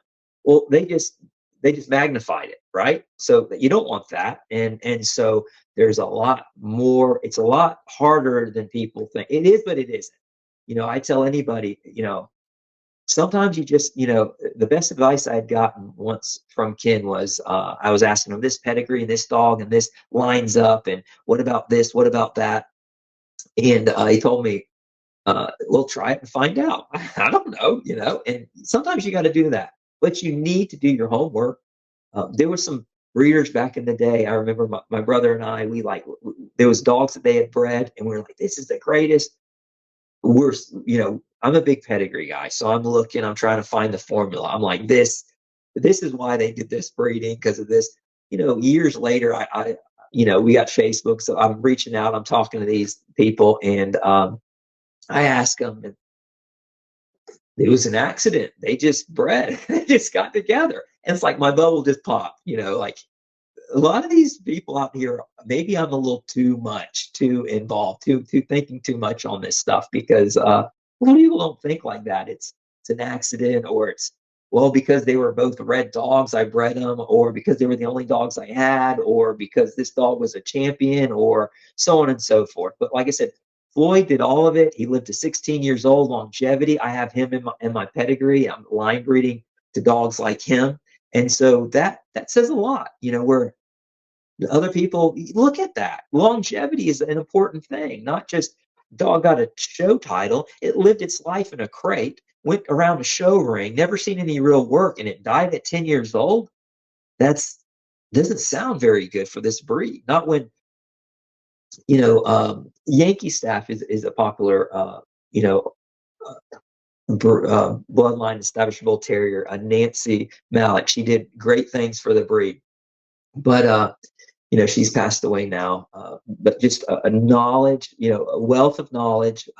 She was an also big part of uh, the the kennel club early on in the United States, and then again they kind of pushed her out, and I won't talk a lot about it, but anyways, but she was also a believer in form follows function, and keeping that balance and that old school type, but that people don't have anymore. And I don't know. It's just it's sad that the way the direction it's gone. But yeah, she did a lot for I don't know, preserving some of the older lines as well. She lived in the UK for years and stuff. And like I said, there's a bunch of breeders out there that did a lot for you. The America bloodlines, American established bull terrier bloodlines that people forget about or don't realize or don't give them credit. I think they should be. Tompkins, he was great. He helped me out a lot. Again, like I said, we were kids. Nobody would help me and my brother. He'd answer questions. Just was great. Dynamite, Kennels. I mean, all these, Intrepid. They were there for us when others, wouldn't and stuff. And when people would kind of push us and try to shut us down and stuff, others would. Like I said, there was a lot of the other people that we kind of looked up to or thought highly of, and then realized there's no rhyme or reason, or they're just doing it just because the dogs are imported or whatever. I mean, I think it's important. To me, it's just, there's several ways of looking at it. You can line breed to a certain dog, to a type, but it's basically having, maybe the same ancestor in there a number of times and line breed to that, or a characteristic. You can do it where you can inbreed to get a certain characteristic too, but that's another thing. But yeah, line breeding is just like, for example, Floyd. He was line bred in a lot of my dogs where it just kept that type. It kept locking it in. Maybe you start to drift from it, but if you go back to a dog, or I don't know a good example, but maybe if I'm lacking in something and that dog in that pedigree, so I got a dog maybe that's maybe a little less drive. Let's just use that for example. But I'm line breeding, so the dog I'm using's grandfather is, we'll say, Floyd, and he had a lot of drive. Well, the other dog that maybe is lacking that drive's grandfather is also Floyd, or we'll even say father, right? And I know he had plenty of drive. So I'll line breed, pit those two together in hopes of getting that flush back to the top. And that's important to keep. Or let's say the consistency's there. Let's say we have two that have that drive. And so it's a no-brainer. And the dogs that they're line bred to is, we'll say, Floyd, then I'm going to keep using that until I keep getting it. And then maybe I get to a point where I don't, I start to lose it maybe a little bit. So I'll go, you can outcross or something like that to a dog that has good drive. We'll just use that example again, and then right back into a dog that has some Floyd in it again, and then you're line breeding. So you're kind of keeping certain traits and certain dogs in particular into your bloodline, or maybe a certain bloodline. It could be Intrepid dogs, or it could be, some of the Irish Staff bloodlines, and stuff like that. So you could do it with that as well. But and you could do it fast by inbreeding if you want to do that. But again, you have to look at the negative side. So maybe that dog was too much of too much dog, or too much, I don't know, had a fault somehow, and then you got to be careful because it could pop back up as well. So yeah, so you can actually breed something out and still line breed to a dog. Let's say a dog has a bad bite, and you correct it because maybe something as simple as, I know the parents and their parents and their parents didn't have a bad bite, right? And so I use a dog that doesn't have a bad bite, and their parents didn't have a bad bite. So I'm hoping it's gonna, work its way out. Sure enough, it does. I keep line breeding and maybe keep that one dog in it, but I just don't go too close. I'm just line breeding because everything else checked the box for me, and so yeah, and so you can do it that way as well. I hope that answers some of it. It can be confusing because some people will argue that within a pure breed, technically you're line breeding constantly, but there's coefficiencies, which it gets confusing, but there's percentages of how much line breeding you're actually doing. So, and theoretically, any purebred dog, you're line breeding in some type, of some way. But for explaining purposes, I like to think you can still do outcrosses. Floyd, for example, I know I keep using him, but his coefficiency number, he was such an outcross, which was amazing because he produced really good dogs. Now the type, he got different types. He'd throw terriers, bully dogs, all different types. I think it was because he was such a big outcross. He was 0.008. So not even 1%, 0.008 was his coefficient number. To give you an idea, I have a dog that's line bred off the Dynamite bloodline now, Augustus. His coefficient number is 21%. I got a female that is 33% coefficient. That's pretty high. Okay. Where I'm going with this is that's important stuff to know when you're breeding.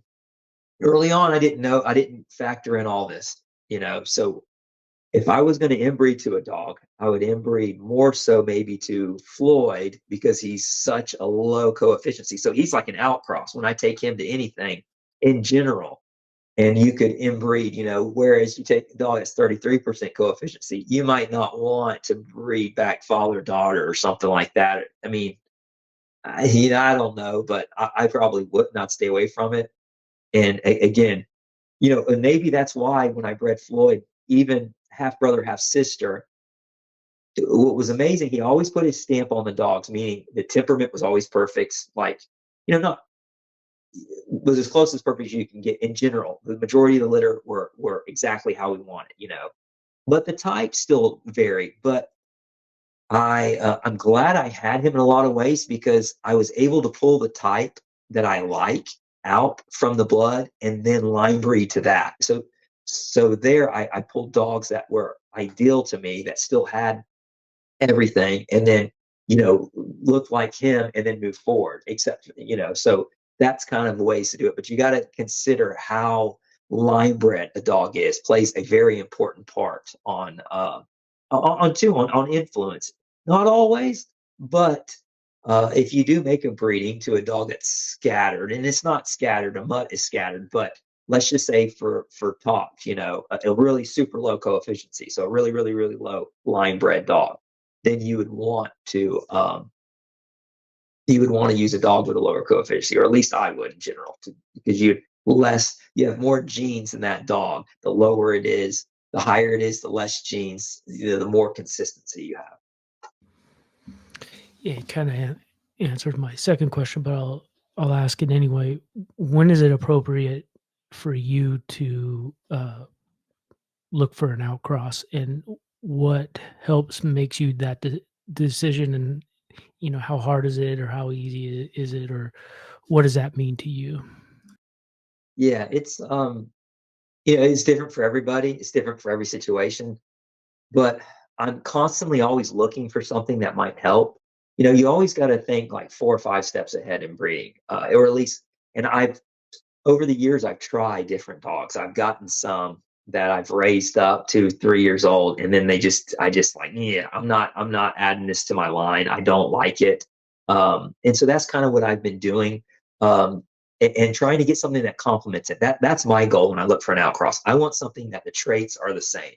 So I look for something that maybe, looks, acts, or as close as it can. And I try to get something that has proven itself to me, whether that's just around the farm, good with my kids, good, getting the rats, minds well, just, intelligent. I do think you can get a dog over intelligent, too much intelligence, but that's a whole nother thing. I've had some so smart, I'm telling you, they could figure out combinations if you let them. But so you want I don't know, it depends. I'm constantly looking for something that I can use, new blood. But I'm very, very, very particular because I have so many years invested in my bloodline. So many people either lie or they don't know, right? So they're telling you one thing, and then the last thing I want to do is add some blood to mine because I don't I don't have a huge, like, I don't have 100 dogs. I don't have, and again, back to like the preservation stuff. If I add something wrong into my dog that somebody has added something that's not purebred, let's say, there's rumors that some of the show dogs have had pug added, bulldog added and stuff. There's no telling. But where I'm going with this is if I add something that maybe that dog, that I used was good, but the parents were, hated people, or I know I keep using that example, but it's a good one. Or just had heart problems, right? So there's other things. I've seen dogs that have organ failures, cancer. Let's talk about that. Nobody talks about that. I'm not going to use a dog that has had maybe tumors and stuff grow. There's so much now. There's no telling if it's from dog food, environment. There's no telling. But in general, if I'm going to rule it out, cleft palates. I've never, thank goodness, knock on wood, right? I've never had any cleft palate puppies, right? I don't know what I'd do if I did. I'd probably call the parents or not use them and rethink or try to trace where it goes. Uh, Dynamite Bloodline's been doing it for 60 years, never had a cleft palate puppy. I mean, there's something to be said. I see it over and over again in some of these show lines. There's so much I'm guarded on my dogs. C-sections, maybe I need to find out if the parents had that had to have C-sections. I mean, there's so much that can pop up. And so I try to stay away from that. So I'm constantly looking, and fortunately, I try to make breedings to where I have probably, without getting super complex. I got like maybe 3 bloodlines I'm kind of working with always at one time, and thank goodness I have my brother that has some dogs. I have 2 brothers, have cousins, aunts, and stuff. So I have a lot of dogs between my family and myself that I can make work. And so that's what I'm constantly juggling to like we talked about, that level, trying to keep that balance in the middle. And maybe it's starting to sway this or that way, and I try to bring it in. But yeah, to answer your question, the short answer, I'm always looking for an outcross, but I'm always doing research. I've recently done an outcross, and a lot of times I won't even tell anybody. I don't want to brag. I don't want a dog just to disappear either, because I'll find it a home and get rid of it if it doesn't make the grade. And people even online will get too emotionally attached to something. And they got, like I said, they have to do everything I want. I have high standards. And a lot of people get their feelings hurt if, it's like, oh, well, that one didn't work out. Well, it was a sweet dog, or it was this, or it was that, well, yeah, but it's, my bloodline is very important to me. I'm passionate about it. Any breeder that's done this will know, once you get something in it, you can't pull it back out. It's not that easy. So yeah, I'm constantly looking, and I'll keep a dog and raise it for a couple years and see if it does everything I expect of it. And I try to do as much history. And the biggest thing, like I said earlier, it's who you get it from. So, I have a handful of people that I know, dogmen, that have been doing it for 40, 50, 60, 70 years or whatever. And that's who I go to and I trust. And they know every dog behind their dogs. And and again, in that type and what I'm looking for. And so that's what I'll use. What part of the world right now do you think is breeding the best Staffordshire Bull Terriers besides yourself? Yeah, America, man. What do you? Yeah. Yeah, no, that's a good question. I'm constantly, looking for that. There's some out there. I don't know. I'd have to say probably Ireland and England. I still think there's a lot of, like they say, the good old boys in the South and stuff. That's how, when the staffs, there were so many back in the 90s and stuff that had Staffordshire Bull Terriers, and it was from the old timers, and they had them as novelties, novelty dogs. They had their game bred pit bulls. That's what they did. And then they had the Staffordshire Bull Terriers, and they bred them like that. They bred, with high standards on them. And but yeah, there's still that in England and Ireland. If you know where to look, you can find but again, they're just like the gentlemen in the South. You won't ever hear anything about them because they were simple, God-fearing, hardworking individuals, and they didn't need to pat themselves on the back, and it was just part of their life. They loved the dogs, and that's what they did. And I still believe there are still some of that in Ireland and England, and in Europe, some parts of Europe, there's some really good people doing some great stuff, and yeah, it's just sprinkled, but it's a lot of it is you just don't know about. I know you know, in Georgia alone, there were so many. I know a few I could call now that people wouldn't even know existed, that were real dogmen and kept Staffordshire Bull Terriers, and they don't. You know, America doesn't get credit for it, and it's probably because, again, there's so many people wanting to attack and whatever else. And again, and these people too, they're not ones to pat themselves on the back. It's just dogs to them. And the same, like I said, in Ireland and England, that they're just hardworking people that have a passion for it, and they don't need to get on Facebook and get recognition, or have people tell them they're doing a good job. It's just second nature to them. It's the way of life. It's their father did it, their grandfather did it, and so on and so forth. Yeah, it's interesting the correlation between um, that and some of your like terriermen that Yeah, people don't. like that's the biggest thing I see online is, and I love to mention it. Where can I get,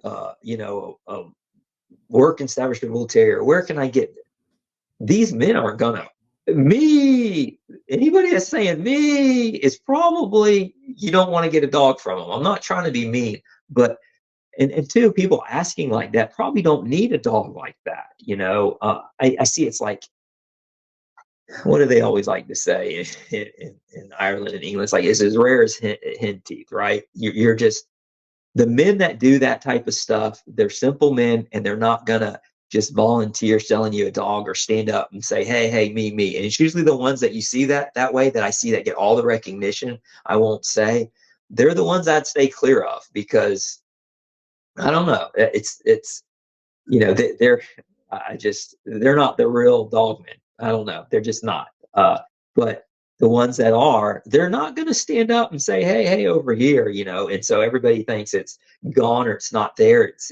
But a lot of it is gone. I'm not going to lie. And you'll have a lot of people that want to sell puppies. And this was the problem on the early lines, is people would capitalize on that and say, oh, I have this strand or this whatever of working dogs, and they would sell people whatever they want. Oh, you want Dublin Red? I got that. I got that. You want this? I got that. And that was a problem. But yeah, in general, people posting, hey, where can I don't. And again, same with me. Like, I don't confess that my dogs are the greatest in the world. I don't come to me and I get it a lot, and I appreciate people and stuff, but it's a dog at the end of the day. It's not Superman. It's not, this mythical creature. Okay. It lives and breathes just like us. I mean, it has its limits. I'm trying to have the what I consider the toughest dog, I try to be as tough as my dogs too. So it's kind of like that. I feel like, you know, uh, it's a balance with the breeder and stuff. And in the same way, when you find a breeder, maybe you need to look at that. I don't know. And a lot of these men that do it, and just, they don't talk about it a lot, or they just do it for themselves.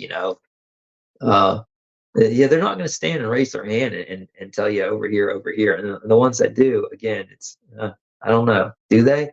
I mean, whatever.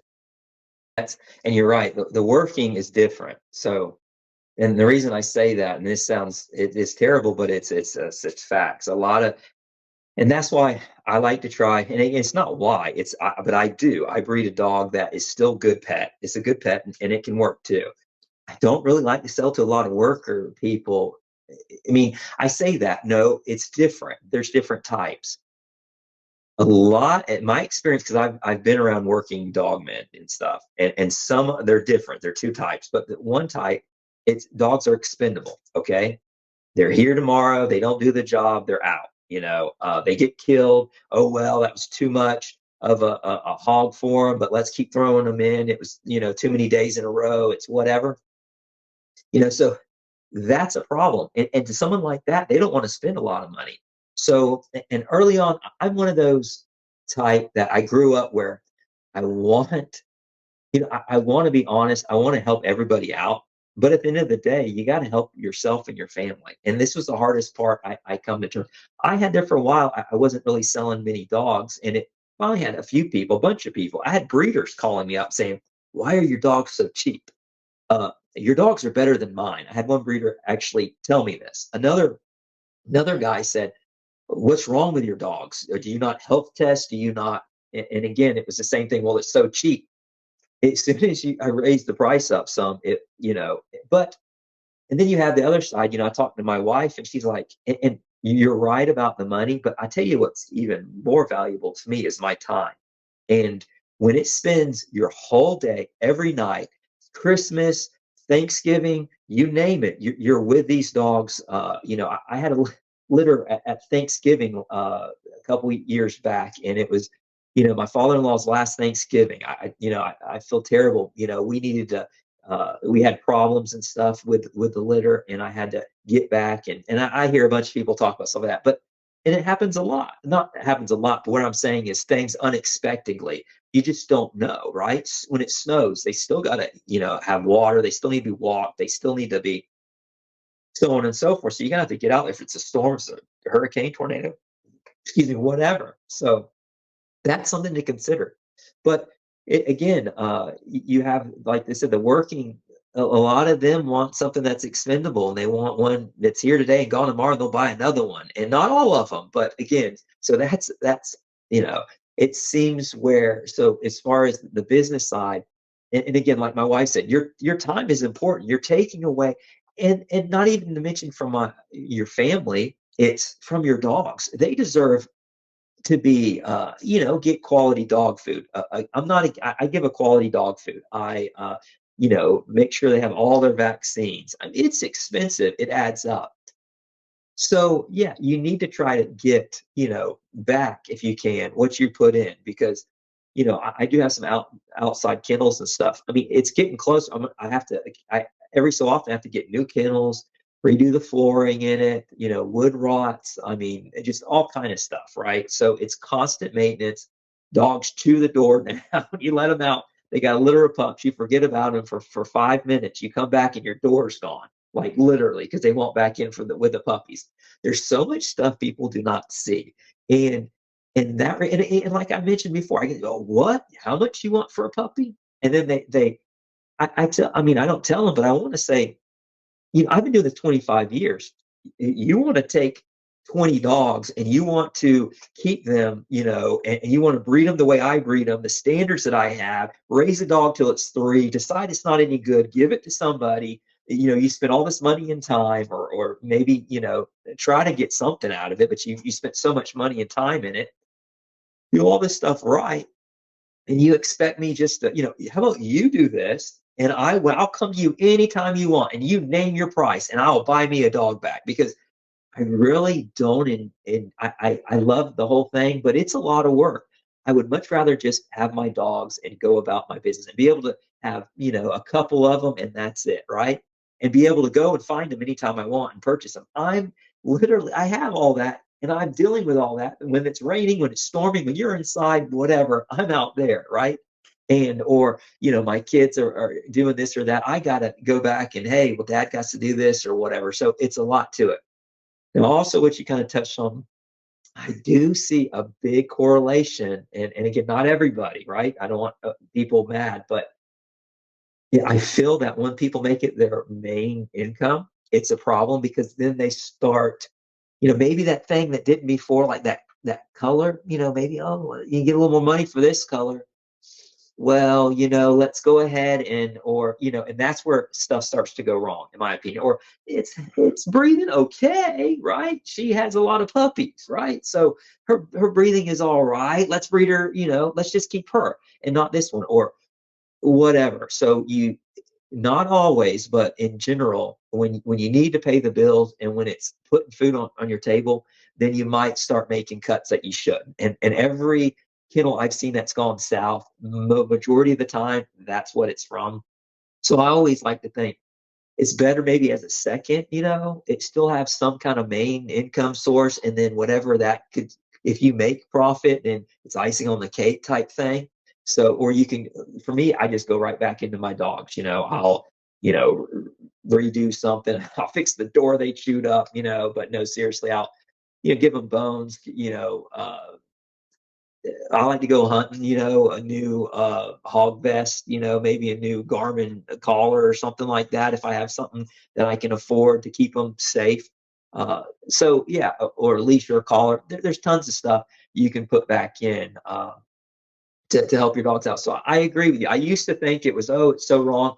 But like my wife said, you're the one doing all of it. You're the one making the hard decisions, and we're the ones too when people don't see, sometimes puppies don't make it, and you got to see that, I mean, it's rough, I mean, and so people don't see that. And so I agree. You should be able to make something back, at least to pay for itself and maybe pay for some of your time because it's precious and losing you're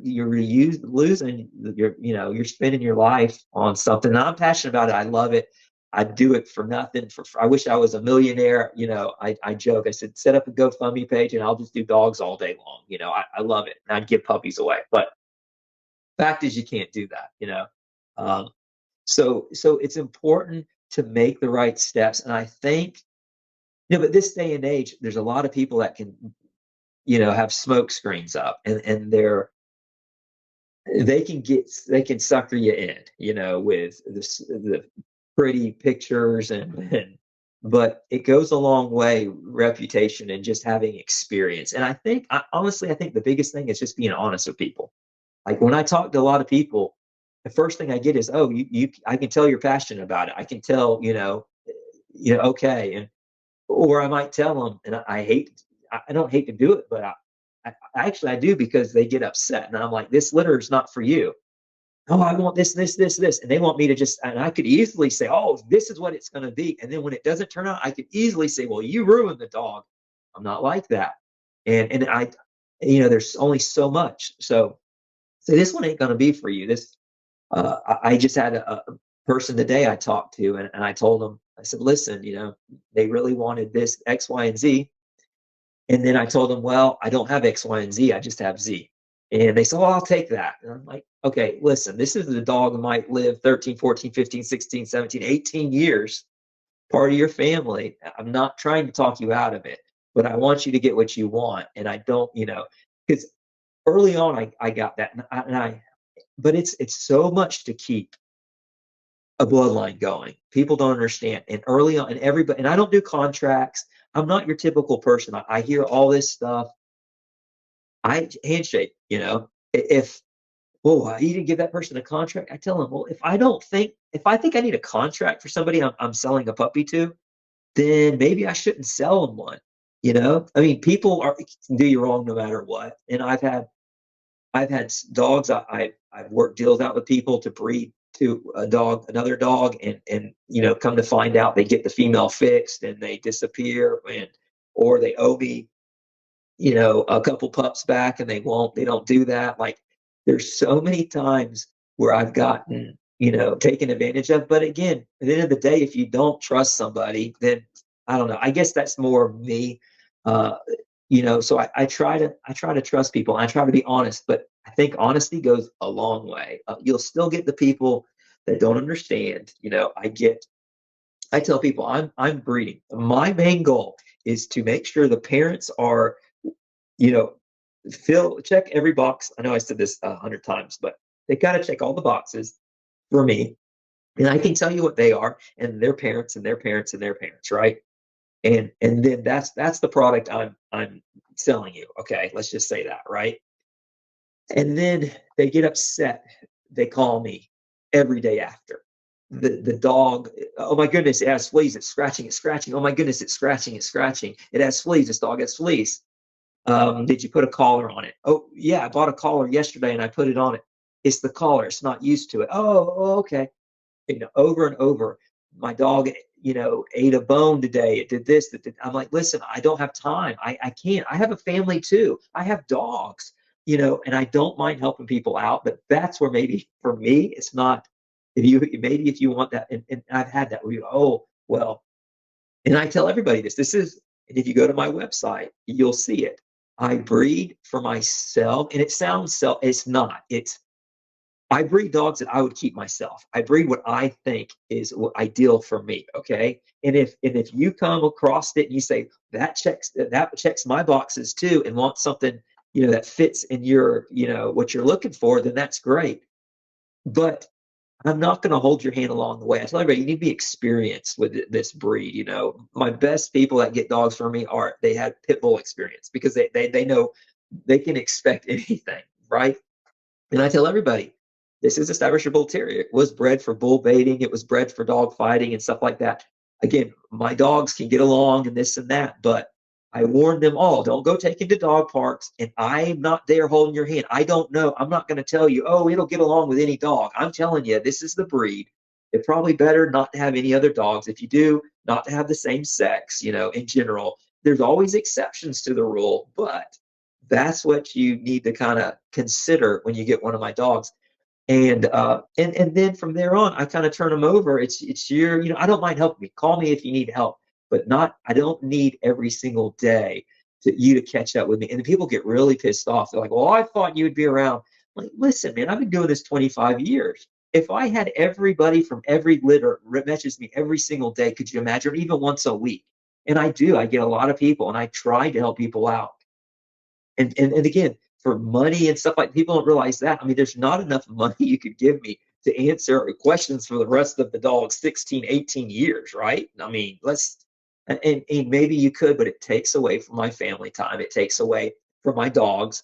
I mean, I want to get out there and just go packing around the woods and stuff with them, or go down. I have a horse farm. I like to go down and check on the horses, and I have a couple of them follow me around, and we'll watch the kids ride their power wheels and the dogs, run out in the field. That's the kind of stuff I like to do, not sit on the phone every single day answering, a question of why my dog's scratching itself. And you just do it. But I mean, maybe you can get better business, the people that are able to manage that. But I'm bad to ask about that. But 90% of the time, people respect that, understand that, and they realize that once I turn over the dog, it's kind of your responsibility to mold it to what you want and to make the best out of it, And if something, whatever, I genetically test my dogs. I make sure, they're free of genetic issues and such. But I try to do and tell you everything that I've done. If there's any other problems, reach out to me, let me know, and figure it out. We'll I'm easygoing. But yeah, I just can't answer every single, what collar looks best on my dog and stuff. And some people take it the wrong way and get upset with me. But that's not really, it sounds maybe bad, but you should be thankful you got a dog from me. I mean, that's kind of, I don't know, and they're great. I mean, whatever. That's how I see it. That sounds bad, but well, I don't know. But that's kind of it's hard. The business side of it is hard, and I'm just the type of person, I'll just keep the whole litter. I mean, I just and I've had to do that to some people. Tell them I changed my mind. I get to them and they start, well, what if it doesn't do this? And what, I'm going to hunt it tomorrow. And I said, this is a puppy. What are you talking about? And they want this and this. And I'm going to go get get a dog from Europe. I'm going to get a Staffordshire Bull Terrier from Europe, and it's going to be way better. And I said, well, you know what? Then you go get one from Europe. That is fine. And I said, you know what? You're right. This dog's no good for you. And I picked the dog up. It's funny. This was actually Steadfast M79, Thumper is what I call him. Great dog, right? I wasn't planning on keeping a male from the litter, but this guy, he was so big on, I was going to sell him this. Nothing. He kept, price too much, this and that, whatever. I just wanted him to have a good dog. Well, kept on, then beat me up. I drove and met him, and tried to be nice, spent so much of my time talking to him on the phone. Then he tried to get me down even more. I said, you know what? He ain't a good dog for you. And I took him and came home, told my wife. She said, what? Thumper? We were talking about names and stuff before. So I guess he's staying. So we kept him. I mean, and that's just how you got to be sometimes. Again, if you're not breeding what you wouldn't keep yourself. And he was one of the best dogs I ever had. So I'm so glad. Well, I mean, again, but I want people I'm the type of person that will sell you the best. Like, even though a lot of breeders will say, oh, you're stupid, you should keep the best. So many, and maybe that's another good good advice. I have friends in Europe and stuff that want dogs for me, but I'm so picky. Maybe I'm too picky. I want them to have something that represents Steadfast, that represents my line, that I can know with a fact that's the best of the best, because I want them to have the best. Why would I not? Because at the end of the day, I mean, that represents me and my hard work and everything I've done. And, I've kept puppies before that. And this goes to show you just don't know, that maybe I thought weren't going to make the cut. And and again, you just don't know. And come 6 months, they're great. And I learn a lot from my litters that way. I try to, if there's one that maybe it looks or seems a little different acting, I want to learn. So I'll keep it. But people don't see this. They don't realize the time and the effort and stuff you put into it. So it's important to get that back. And if you can do that, and some people stud their dogs. I stud occasionally if it's to the right person for the right reasons. And like I said, they come to me and tell me, well, my dog has this problem, or maybe my dog's strengths is this, and I want something that's going to improve. I will tell you, this dog will do it, or this dog won't, and I'll try to help you out. But I'm not going to lie to you and tell you, oh, yeah, my dog, oh, you want one that can jump high? Yeah, he can do that. Oh, you want one that doesn't jump? Yeah, he can't jump. I'm not going to do that. Yeah, you brought up a really interesting point that I've also thought about, and I don't hear a lot of people talk about it, but it is, to me, that's good business. This is good business. What you said was that you want people to have the best representation of your program. And I think a lot of times you get these breeders, I see it in the bulldog world, that they'll always keep their best dog, either if it's to Oh, yeah. co-own or to keep on your yard. I think business wise, it's best to maybe give up some of those dogs to people that you think are the best deserving of it, somebody who's going to I represent agree. you. And to me, that's just a long term idea of like, oh man, he's producing top of the line dogs. He's whatever you're looking for. And Yeah. I don't see that as much No, as that you should. and And to that'll me, go that a lot further. I really believe that. But you know what I tell you, what I do see? I see the opposite. I see people selling, because you'd be surprised the information people tell me. Again, I stay out of it, but the volunteer stuff. This dog's no good, this dog's bad, this dog whatever. And then and then I start saying, well, so and so wants to sell me this dog. Oh, and then somebody else will say they're trying to sell this dog. They're trying to sell this dog. And then somebody buys this dog, right? And then this person wants to start their kennel, and on all the lies that this dog is the greatest, this dog is this. Well, they get the dog, and then they realize this dog's not as great as I thought. I overpaid for it. And this is where it's like an endless cycle, and it's bad thing in the breed. And again, that's why I tell people, do your homework first. Don't just believe that person that said, yes, I got what you want right here, because those sometimes are the ones stay away from. So, oh, yeah, yeah. Well, then I got so much money invested, I'm just going to make it work. So then they start regurgitating the lies that they heard. This is the best dog. This is this and this. And then they don't last long. They breed it for a few years. I see that so many times, here today, gone tomorrow. They call me up. Oh, I'm passionate about this breed. I want to do this. I want to do that. All right. And this is the problem with that. People like me is leery to sell them a dog right away. Right. So I'm like, what's your real motive? Oh, I'm going to this is going to be great. I'm going to change everything. This is going to be great. I want to be just like you, or I want to be this or that or whatever. They don't know what they want, first of all. And then they just want to breed dogs. And so they grab all these dogs from people that will sell them one that again they're just trying to unload what they got, you know, screwed on, right?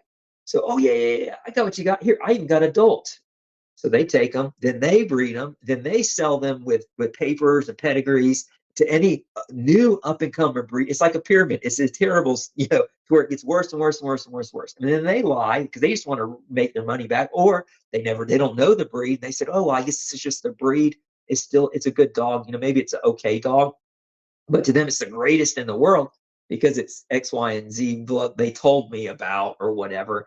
And so, and that's why I'm speaking up too, because then that's the bloodline that gets shifted to where that's the bloodline again. That's what we're working with, because someone like me is not going to breed to you or any of that, or sell you a dog because you don't know what you're doing. But all these, crappy or mediocre ones will, because they're just trying to make a profit, make their money back from what their losses that they've made. And you have bad staffs everywhere. So, I one thing I've been doing, which I hate to do, but recently with the COVID spike, people started seeing money in the dogs. I started doing limited registration. Mainly, it weeds a lot of the people that are just wanting to flip a coin to make money off of it. Talk to me. Some people's talked to me over the years. Some people, it's I can see where their heart is, and I don't mind. But in general, if you just want a dog just to breed, then you need to fall in love with the breed first, and then tell me, and not just fall in love with your dog. Like, oh, well, my dog needs to be bred because it's so great. Like, why is your dog great? You don't you had this the only dog you've owned, or you've owned three. Like, I don't know if you should be breeding, and that's the facts. But in general, yeah, you get that a lot, and that bad blood keeps getting passed around because it's crap. But nobody's going to tell you that. They're going to tell you it's the greatest, it's the greatest, the greatest, and then they're gone out of it. And then another breeder comes up saying, "Oh, it's the greatest," spreading rumors, and before you know it, you got this bloodline out there that I mean, there's some dogs I keep out of my bloodline. I don't want nothing to do with them in my bloodline, and it's because of the health issues or the things that have gone. And if you really look, but those are the ones that people are pushing the most to breed, breed, breed. You look, they bred. I mean, these show dogs now have been bred like 150 times. It's so funny. It's not funny. It's disappointing. It's sad. And again, the dogs lived like 10 years, and it's has 156 offspring. Like that's sad. It makes me almost maybe I should open my studs to everybody just so I get, I'm more open minded to helping people. But again, you got people call and pretend they're somebody else just to try to get a dog from me so they can push it just to sell off of my name, and stuff, or my bloodline. It's ridiculous what it's turned into the dog world. It's like it's crazy. I try to keep to myself as best I can. I'm fortunate because again, just kind of do my own thing, and I think my honesty and my just people like what I'm trying to do, and it helps. And I've done it for so long. Word of mouth is really big, and there's so many scammers out there, and there's so many people. Again, the one thing I ask people to watch it, just ask how long the dogs lived, ask what dog food they're on. Oh, they're not on dog food. They're on well, why? Do they have skin problems? Do they why are they are they good? Whatever type stuff like that. Those are good questions to ask people. I get this because the show crowd is real pushy on their narrative to sell puppies, and theirs are health tests, right? Which is smart. You should health test your dog.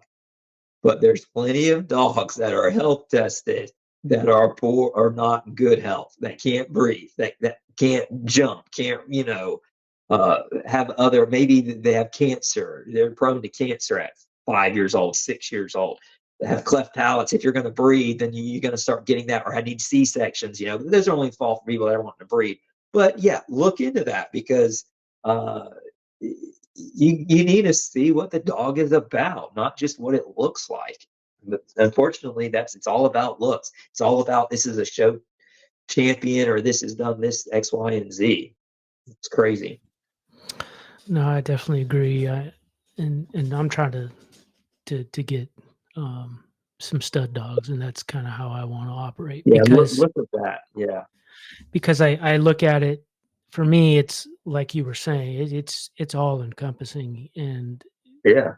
and you have to be so protective. Now, you want to fulfill the market and to be able to build your program, but you got to be so protective of your bloodlines when you got Yeah. females on your breed.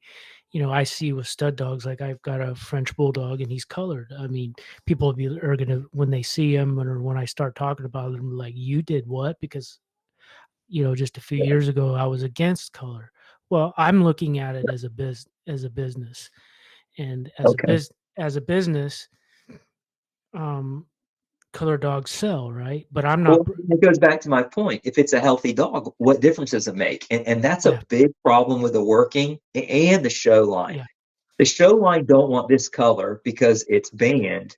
Well, like, well, let's take black and tan, right? I just had a litter of black and tan. Oh, Never had that before. beautiful. It's banned, yeah. And why is it banned? Just because. Well, there's so many reasons why that, but we won't get into that. But where I'm going with this is they're against it. But what's funny is, but blues accepted. I recently had a litter of blues too, which I never had blues. And this is interesting. You talked about line breeding and stuff. I've been line breeding. I've been breeding, grandfather or granddaughter. I had a blue carrier. If if I wouldn't have produced the blue dog, I probably would have said, if somebody else did that had my bloodline, I'd have said, oh my goodness, they must have mixed something in it. So then, I've never been on the whole color thing. I don't care. A good dog is any color, right? So but you're right about the whole selling thing. Well, in working dogs, people are against blue because it's gotten a bad reputation, even though you can have a blue dog that's the best worker, hog dog ever or whatever, right? So, but again, it's funny because the same people that are say they're working lines, but then they're like, oh, well, this one maybe doesn't have long enough legs, or this one's not the right color. I'm like, well, isn't that what the show world does? The same thing. It's looks, looks, looks. Whatever happened to get back to if it's functional, if it's healthy, if it's a good temperament, right? That's what makes a dog up. So, but yeah, you're exactly right. But so I had a time selling the blue puppies. Nobody wanted them, even though if it was a show breeder, it would have sold like that. Not me. I don't want that. People reach out to me. I want this athletic dog. I want one for this sport or that sport or whatever. And I said, I got a litter that's amazing. This is it. It's blue. I don't want a blue staff. Like, why? Well, that's just, it's like stereotype. They just don't want it. They're great dogs. But yeah, and you're right. And the color does matter when it comes to that. And then black and tan, I got mixed people. And then automatically, oh, you're breeding for color. You're breeding for that. Well, I'm not. I didn't even know that. I mean, I didn't realize that was even, I knew in the bloodline, some of the older lines, could be have black and tan, the old working lines and stuff. But it's amazing how it stayed dormant. And back to I ended up testing some of my dogs and found one was a blue carrier. Floyd never knew it. I bred him, not a crazy amount of time, maybe 10 times, never got any blue pups. Even line bred back to him and did like I said, grandfather, granddaughter breeding. And anyways, never got blue, but then strikes, and then same with the black and tan. So you just don't know, but you have to be careful because that does, it's sad. I almost want to breed away from the blue. I'm not going to do it. I'm going to keep breeding, and again, it's not the best, but it's best for each, what the breeding is. Well, it is the best. I'm going to breed to whatever was the best in the litter that complemented, that worked for what I needed. And if that's a blue dog, it's a blue dog. If it's not, it's not. But I'm not going to dictate. Like I said, I'll just keep the puppies. But it is sad that I had so many people turn their noses up at it. And the black and tan, I've had mixed reviews. I don't really, I like to sit on the puppies and evaluate how they are. And that's another thing too. It's probably good to talk about is when selling pups. At one time I used to, well, which puppy do you want? Because everybody wants to pick. And I would say, well, that one's really high strung. I'm living in an apartment, blah, blah, blah. I want a calm dog, but I want the one with the spot. Well, that one's high strung. No, but I really want it. Okay. And then I have somebody, I want a weight pull dog, and this lazy, they'll maybe, and none of them are, I'm using, for example, maybe this real laid back dog. And actually, this is true, right? So is one that was real relaxed, calm litter. I want that one. I don't think it'd be best for you. I want that one. Okay.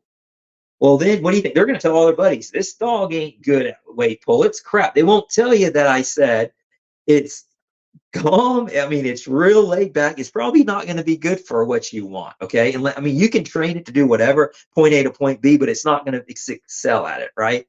Well, then the same goes for the other, as far as you can, It's tearing my house up. It's destroying it. You have the worst dogs ever. They're telling everybody these dogs are terrible. They won't sit still. Well, I told you that. And so now where I'm going with this is you need to tell. I mean, it's sad you have to do this, but it isn't. It isn't. I tell everybody, I know a lot about these dogs. I've seen their grandparents and so on and so forth, the ancestors. So I know that you have to uh, know which one that's going to be better. Like I see glimpses of maybe a grandfather or a grandmother or a mother or a father in them, and not always. And again, I'm not. It's a science, like you said. It's a lot to it.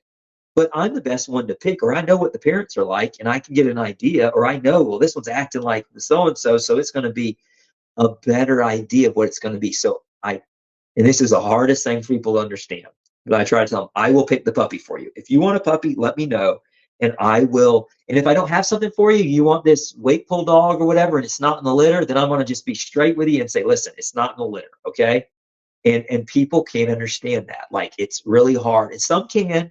And a lot of other breeders are really successful at it. I think I'm just really nice, and it's hard for me to get that message across to people that I know what's best for you, and because at the end of the day, you're going to get the dog back. And I've gotten dogs back before because they're too much, or they weren't enough, or they're whatever, and I'll take my dog back. Okay, bring him back. But again, that was I shouldn't have let them tell me which dog they were going to get. And so that's a good thing with your bulldogs. Maybe you need to, consider that when you're finding homes, maybe take deposit. I'm terrible at that too. That's but people will take advantage of you and say they want a dog. And then there's other breeders out there that all they want to do is get a deposit from you. They will take deposits years in advance. They will hold them, and they will either hope you disappear, because I get this a lot. So I gave a deposit, it's been a year and a half, and they don't have any males, or I don't do that until the puppies are born, and then I know if I have a male or a female. And then even though I'm just not like that. I don't want to deal with people. And then they will call you every single day wanting a picture update, and not a bad thing, don't get me wrong. I'm not. But where I'm going with that, it takes a lot, and people wonder, well, why is the price this or that? You got to think, I got to send 6 people pictures and this and that, and updates, and it's a lot. It's a lot to deal with. But that's something to consider too. Is trying to say, listen, I'm going to pick what I'm keeping, and then I'm going to tell you what's best for you. And then if something doesn't make it, then you get your deposit back, and you're not, or you can wait for another litter or something. But I usually don't like to do that, because again, I don't want to owe and expect anybody anything. But these other breeders out there are real easy to take someone's money. And I've had this where, I've been talking to somebody, and a day before they're supposed to get it, I don't hear from them. And then find out later that, oh, well, and it's not fair to the puppy. Like I said, I'll take it, and I'm not going to just sell it. I'm not about just, oh, well, next, first come, first serve type thing. No, I got to find it the right home, because it might be too much for one home or not enough for another. And it's not fair to the puppy. It's not fair to me. So you got to make those steps. And sometimes you got to take a deposit. And sometimes you got to and you have to tell them which dog's going to be best for them, because then it's on you, at the end of the day, because it's going to be on you either way if they pick it or not. But sometimes as a breeder, sometimes you just got to take chances, and and I try to explain that to somebody too. This is what I expect, and what but at the end of the day, I tell them, I've had the smallest puppy turn out to be the biggest dog, and the biggest puppy in the litter be the smallest dog that's grown. So, you can only take it with so much, with a grain of salt. But yeah, you're right. It's good to be up front, because there's some litters that I wouldn't even consider that for some people, or and others that are better for that. But yeah, I'm just touching on that, because that really kind of, and I have some people that their criteria is too much. They're like, I want every single thing. And that's where I tell you, if you want a nice stud dog, maybe the first one you use a stud, right, that fits what you want, and then you pick from your litter of puppies the ideal type. That might be a better way. I try to, tell people that way, because I have some people that want to import maybe. And that's where I started. I told you about more about the semen, collecting, and I see where there's there's a reason today to use that, maybe collect and send and stuff to help people out, because it might make more sense for you to one of my best stud dogs that I can tell you exactly what he's about, his parents are about, and then you pick from the litter what you want, but then some people want my opinion, which I get it too. I would, if I'm getting it from a certain breeder that I know that does, this or has this type, they've seen so many litters from their whelping box. I want them to give me a general idea what might work, and that's important. But yeah, but kind of look into that too. Maybe use a stud, or maybe you buy an adult dog, which stinks because it might be a lot of money. Which is funny. People don't want to spend a lot for for an adult. Like a puppy, you can sell an ugly puppy. The uglier, the cuter it is to people. And it's ridiculous. I have some really nice, for whatever reason, the dog might not work out, or I'll keep two brothers, right? And they're both great. And I'm raising them up. And this, again, people don't realize fed, vaccine, cared for, trained, sit, stay. I had one gentleman, I got a dog from me, and I was going to keep him. And I had a new baby at the time, and I had a sister too I was keeping. Anyways, ended up, called him up, said, he ended up purchasing it. Best dog he said he ever had. Sit, stay, train. Because I take him on the farm. I teach them, it's kind of like second nature to me when I start getting them into my program and stuff. And he recently got another pup, but he got it from a puppy from us. And he said, "Oh my goodness, I forgot what a puppy was. The one you had was already trained, had manners, and and dogs will learn bad manners too. It's just as fast as they'll learn good. So there's, but for whatever reason, the older a dog is, people in general don't want to spend. But to me, I'd rather not have to clean a pen. I say that majority of them, they're already housebroken when they leave and everything else, but still they'll chew they get out of that chewing stage. Their bites, their bite can go bad up until a year old. Their ears can stand up if people are picky about that. That's why at the end of the day, when I pick, I select on temperament. I can pretty much guarantee a temperament, what it's going to be, but everything else might go wild. But if you can get an adult dog that has that whole package, then maybe, or like I said, stud to it, and then you select and then move your program from there. It might be a good idea. And don't be afraid to, and it sounds terrible, and it's like wearing a black hat, and I get it, and I get it. And that's why some people can't breathe. And sometimes you have to not use a dog. So you might have to take a chance, get one. If it doesn't turn out, or get two maybe. And if one doesn't work, then you find it a good home. This day and age, back in the day, calling was a lot more where people would put them down and stuff. You don't need to do that. I mean, unless if there's a people aggressive, that's totally different, but let's not even talk about that. But let's just say if I have a dog that maybe just doesn't have the gusto, right, or whatever, there's tons of people out there that I can, it's funny, I say it's a soft call, right, that you can find that will take it. And it'd be a great, great, great, great dog for anybody. And that might be what you do, but there's some people that cannot fathom getting rid of like a family member, which I get. But the way I see it is I'm not going to let them go unless it's somebody that can care for them as good or better than I can. And if they can do that, then I'm doing that dog a service by letting it have a better home than where it's at now, sharing it my time with other dogs. Like, I mean, why am I going to be selfish like that? Find it a good home. So, and just be willing to do that. Sometimes you got to make the tough choices. And that's the difference. Why you charge this or that? I had to make the sacrifice with my kids crying their eyes out because, buddy's leaving. You know what I'm saying? Yeah. You try to explain that to them. But for the breed, for the what you're doing, it makes the most sense, There's nothing wrong with that. Yeah. It gets a bad stereotype, but why, when you want to give it a better home, it doesn't have to share he or she's time with somebody else, and it's hard. And again, that's why breeding is hard. People don't get it. That's why. Okay, you do that. You make the tough calls and stuff. And again, I'll keep a couple dogs, and then I'll go buy whatever price you put on it. I'll take one. And you know what I'm saying? Like people don't understand, but no, that's good. That's kind of how you got to be. And then too, make sure like you check the parents out, and again, you shouldn't tell, because some people will just take this part and they'll run with it.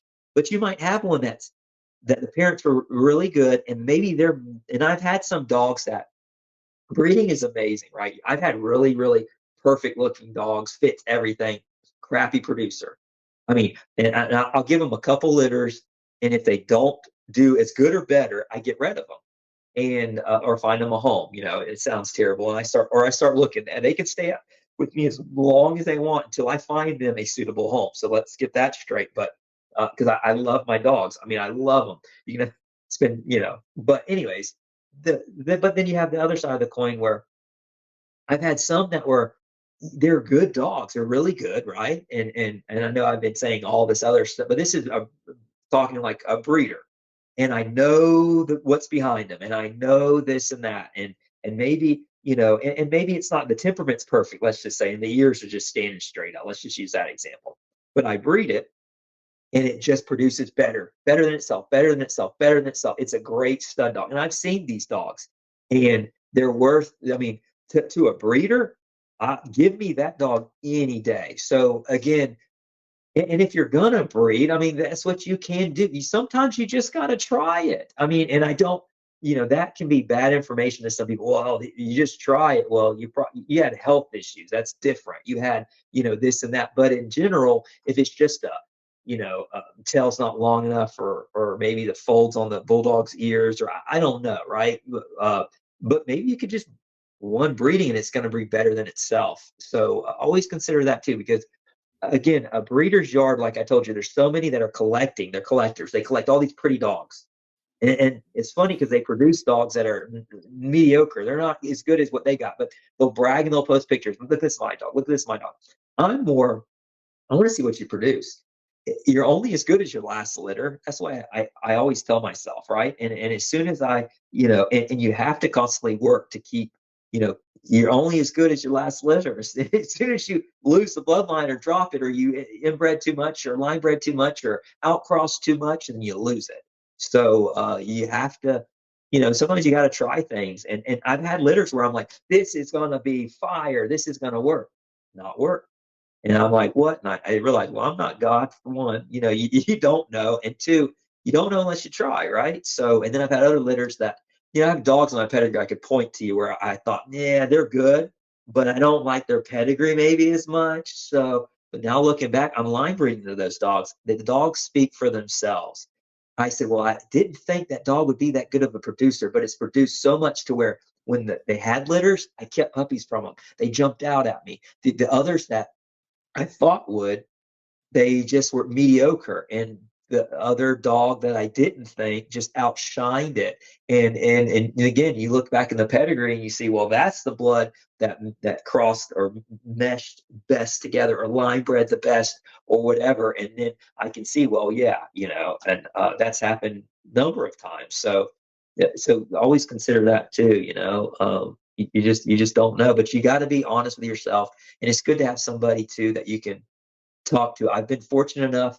I met some people on the West Coast, some friends, and they've been working with me a little bit. And it's hard for me to trust people because I've been screwed so many times. But it's good to get some of your bloodline out there to where they can play around with. They can do a little more out crosses and see. And so maybe but the next few breedings, it starts to not go the way I want, or I start getting away from a type.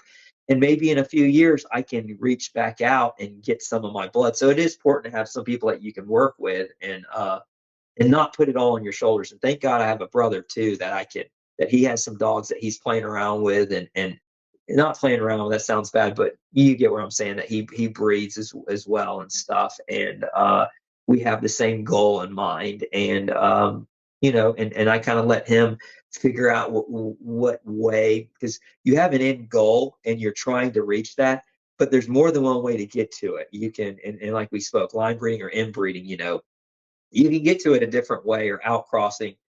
But think of it this way: when you're breeding, you want like you can take a dog's characteristics. We'll say it's temperament, right? You want to keep that temperament. Well, you can inbreed and try to keep a puppy with that temperament, or you can have one. You can outcross, and when you outcross, you find the one dog in it that has that temperament, and then you go back, and you start line breeding, and you got to find what you're looking for. But I look at it like the color gene. Like I told you, I missed that blue for so many years, or the black and tan I've been missing.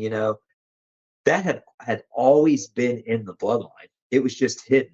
And think of it like that. Like it wasn't one combination. I mean, it was one combination that made that. But where I'm going with this is, if you're when you're breeding, if you look at genetics, and it could not be this way, but let's say gameness, if you wanted to keep hitting a dog that's game, or that's has intelligence, let's say intelligence, right? So you have dogs, and this is funny. I tell everybody, you want a dog that's, at least the staff, man.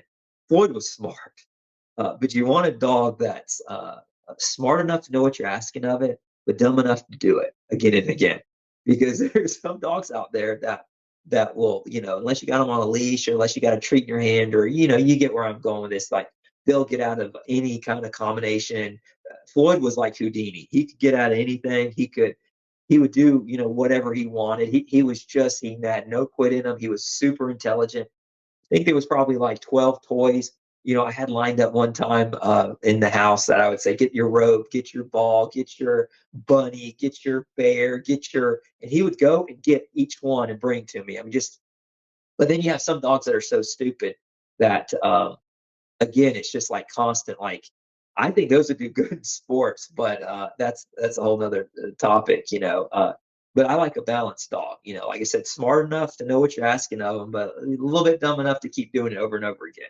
And it's kind of an inside joke, but yeah, I mean, you got to think of it that way. There's so much uh, ways you can breed. Yeah, with my livestock guardian dog, you talk about too smart. Like, livestock guardian dogs, I I don't know if you've bet. been around, are extremely intelligent. They're over the I've top. seen I've a never, couple of when I was at the animal hospital that came yeah, in. yeah, But yeah, fascinating breed. If I had the space in the room, it would be interesting. But yeah, the staffs are my passion. yeah. It's just one of those things. He had one accident, and the second day we had him, he was scratching at the back door, and we're like, "What?" So I let him out. He did his business, and they came back in. I mean, and Awesome. he was born in a ditch and on a farm, Wow. Yeah. free And see, fed, people everything. need to look at that is the stuff. Bloodlines are like that too. You can get a bloodline that's maybe more intelligent. People need to look at it more like that. I don't want to add this champion bloodline. I want to add, you got to be straight. Maybe your dogs are lacking, or maybe they're too smart. And that sounds crazy, but I'm serious. When you want a dog that minds every little bit, every little thing, or drive, or just not even physical cosmetic looks. There's so much that are mental. Like I have Augustus. He will grab a hog. The way he hits one, it's the same as I have a son of him, Woodrow. Same thing.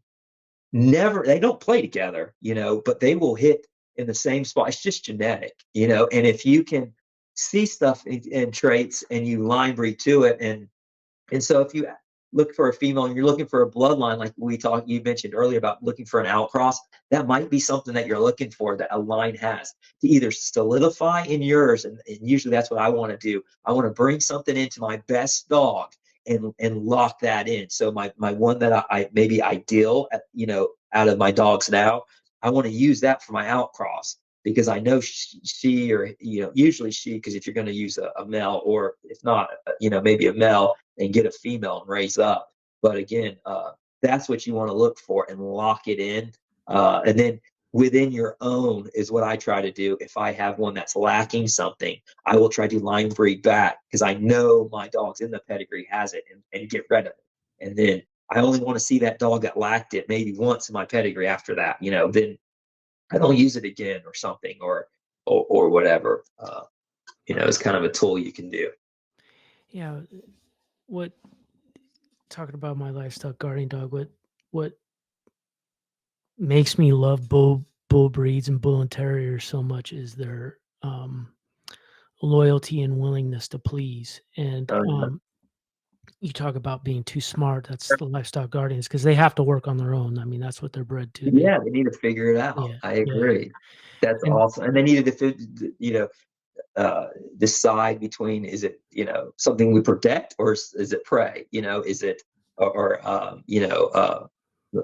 something that we need to fox or whatever. But yeah, no, that they need it. And I think staff should be the same way. And I see it over and over again, the dumbing down of them for the sporting world, and not everybody. So please, people, don't get mad. But in general, it's real easy. I could breed some stupid dogs that are just drivey, and they're going to hit anything, and probably your pants leg and everything else, and people would laugh and say whatever, but it's the truth. And then, you want a dog smart enough to know the difference and to decide which, intelligence is an important thing to have. And same with like hogs. They need to know how to get out of the way. They need to where to go. They need to not just keep grabbing, a certain spot. Like, they need to adapt to it. And same with raccoons and biggin and everything else. They need to know when to get out of a hole. Like, they need to be smart. But if rats too, I mean, and that's part of the stuff I look at. Like, you can't just tell somebody, why is this dog? Why do you like that dog? There's so many little things that I'm constantly looking at. And two people can argue that with the bull breeds. Some people say they don't want a dog to release. Like, a real bulldog won't ever let go. But which has some weight to it. But it depends. They know the difference. What's amazing is they'll have like a bone or something I'll give them, and I try. The biggest thing is control. I like that. Even a spring pole. I'll tell one to get on a spring pole, or I used to more of my younger. I used to want just the drivey. Yeah, I didn't know. I mean, and now I've gotten older. I see. All right, so I tell people I want to breed one with an on and off switch, right? So, but back in the day, I wanted one with a broken, off switch. It was just, but I found out the ones with an on and off switch can do everything the one with a broken switch can do, except it can actually sit next to you on the couch and not eat your furniture and everything else too, and live in harmony. So that's my ideal type. So the last probably 20, 15 years, I've been breeding that. But I had them to where, I would, they'd get on a spring pole, and then I would tell them to release, and they would drop down and tell them to heel, and then they would wait, salivating, waiting, and then I'd snap my fingers and they would get on it again. I think it's important to see control. I would like to see that more on some of the sporting things. Like, I see where it's just not let go, hold onto a tug or this or that. I want to see when mid working, stop and recall it. That would blow my mind. Holy smokes. When you're hog hunting, you don't want them to let go because you're trying to get to the hog, and if they let go, you could get killed. So that's like a big no-no on it. But as far as some of these sporting and stuff, I would love to see that, or A-frame, up, down, maybe tell them to stop, sit, see if they can change their mind in the middle of a situation or something. That, to me, that's important to see. Yeah, there's a lot to it. But yeah, these guardian dogs are amazing. Yeah, they are. They're and then their power and their strength and their ability to actually to fight, that is nothing compared to it. Even your more better looking mastiff breeds that people love, that think they're really tough. Well, because they were bred for a purpose and they kept on. And see, that's what's so funny. I see people with the Staffordshire Bull Terriers, and I see these posts, and like, they should be a UFC fighter, or they should be like a bodybuilder, or they have all these stupid analogies. They have no idea what they should only last a couple minutes. And I don't know what they're talking about. Like, I mean, these hog and stuff, they're running through the woods. They're like chasing them for sometimes throughout their hours. You know what I mean? Like, you got to keep up. But yeah, I mean, it's a lot to it. They don't know what they're talking about. The people that are regurgitating this information about, oh, well, this dog would do really good because it's so muscly and stuff. I mean, again, prove it. If it can, I want to see it. If not, then I know what does work, and I've seen, and there's literally history where badger dogs and where dogs have done.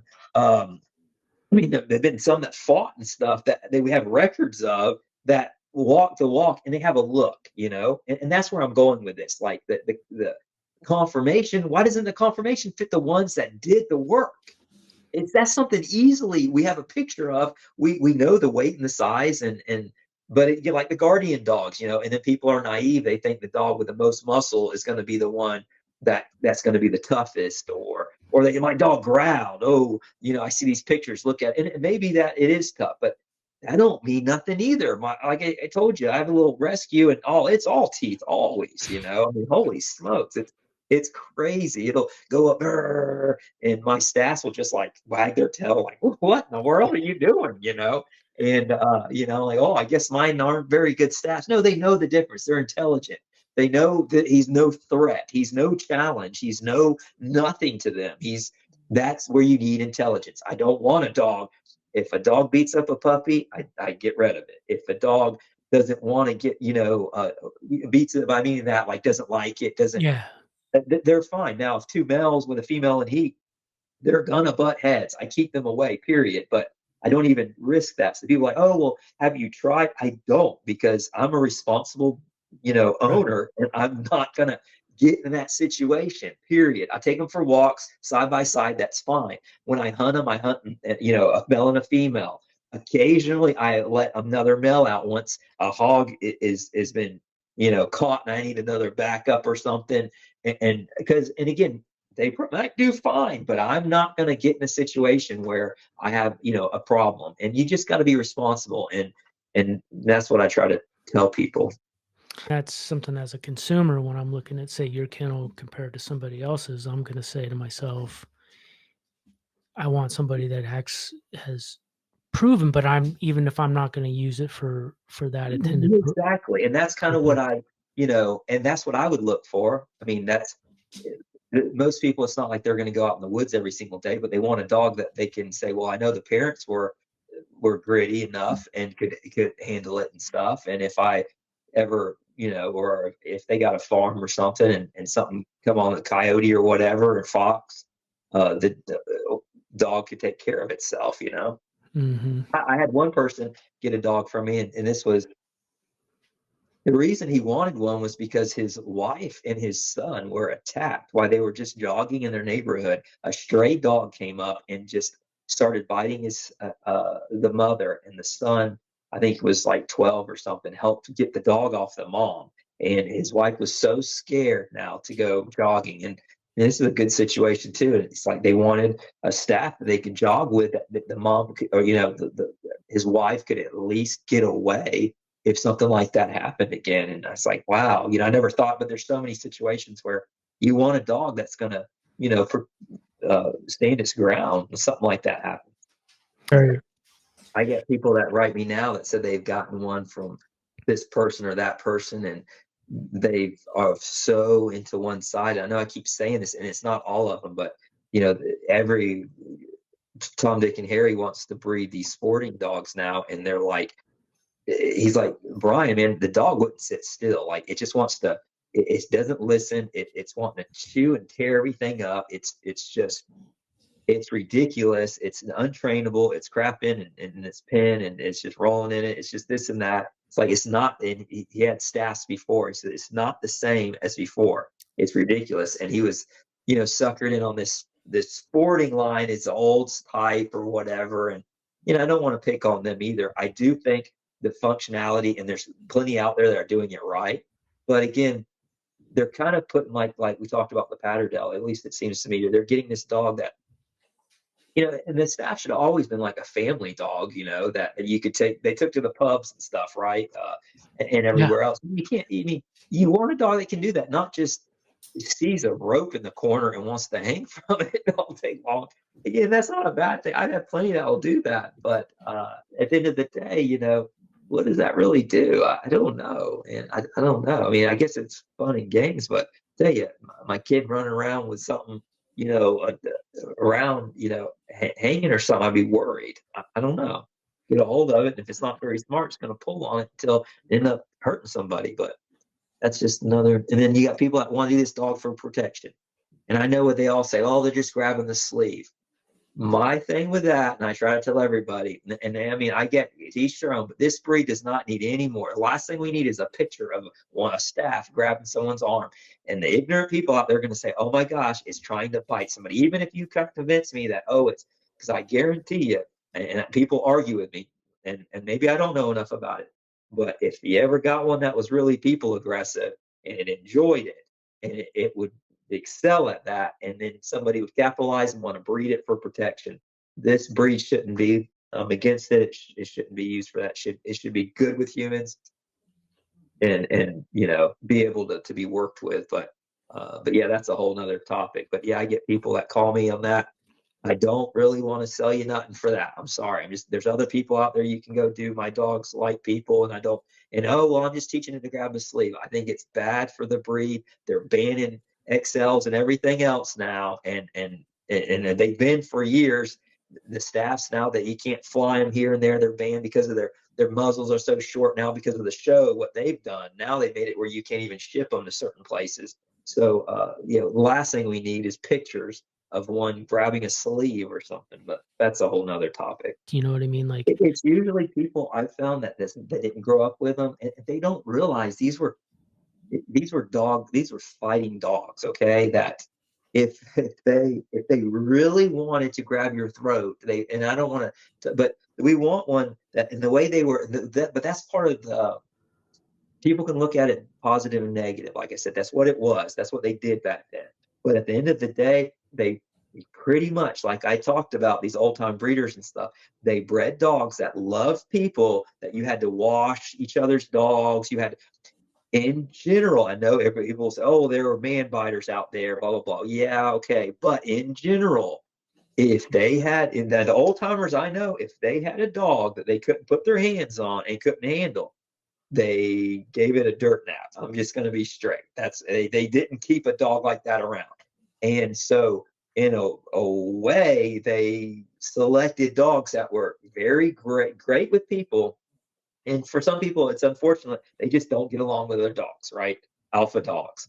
But they did a service to us by they bred dogs that loved, worship humans, do anything for them. And one of the things happened to be, fighting dogs or whatever. But or you can push that into other things, the badgers and stuff like that, and they want to please. But that's part of the breed, and people can hate it all they want, but they kind of did, years and years and years of selecting that. And again, I know there are man biting lines out there, and there's people, and that's what changed it. There were people that didn't have morals like the old timers, and they started just breeding whatever wins or whatever was whatever. But that's a whole nother topic too. But the Staffordshire Bull Terrier, in my opinion, that's something that should be, that's a part of the breed and should stay that way. And it's the love for people. Consider joining our Patreon community to access exclusive content, early releases, and personalized experiences.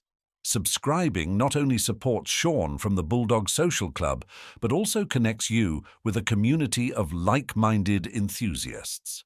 Whether you enjoy Sean's interviews, appreciate creative processes, or desire exclusive perks, your subscription plays a crucial role. Click the link, subscribe, and be a part of this journey with us.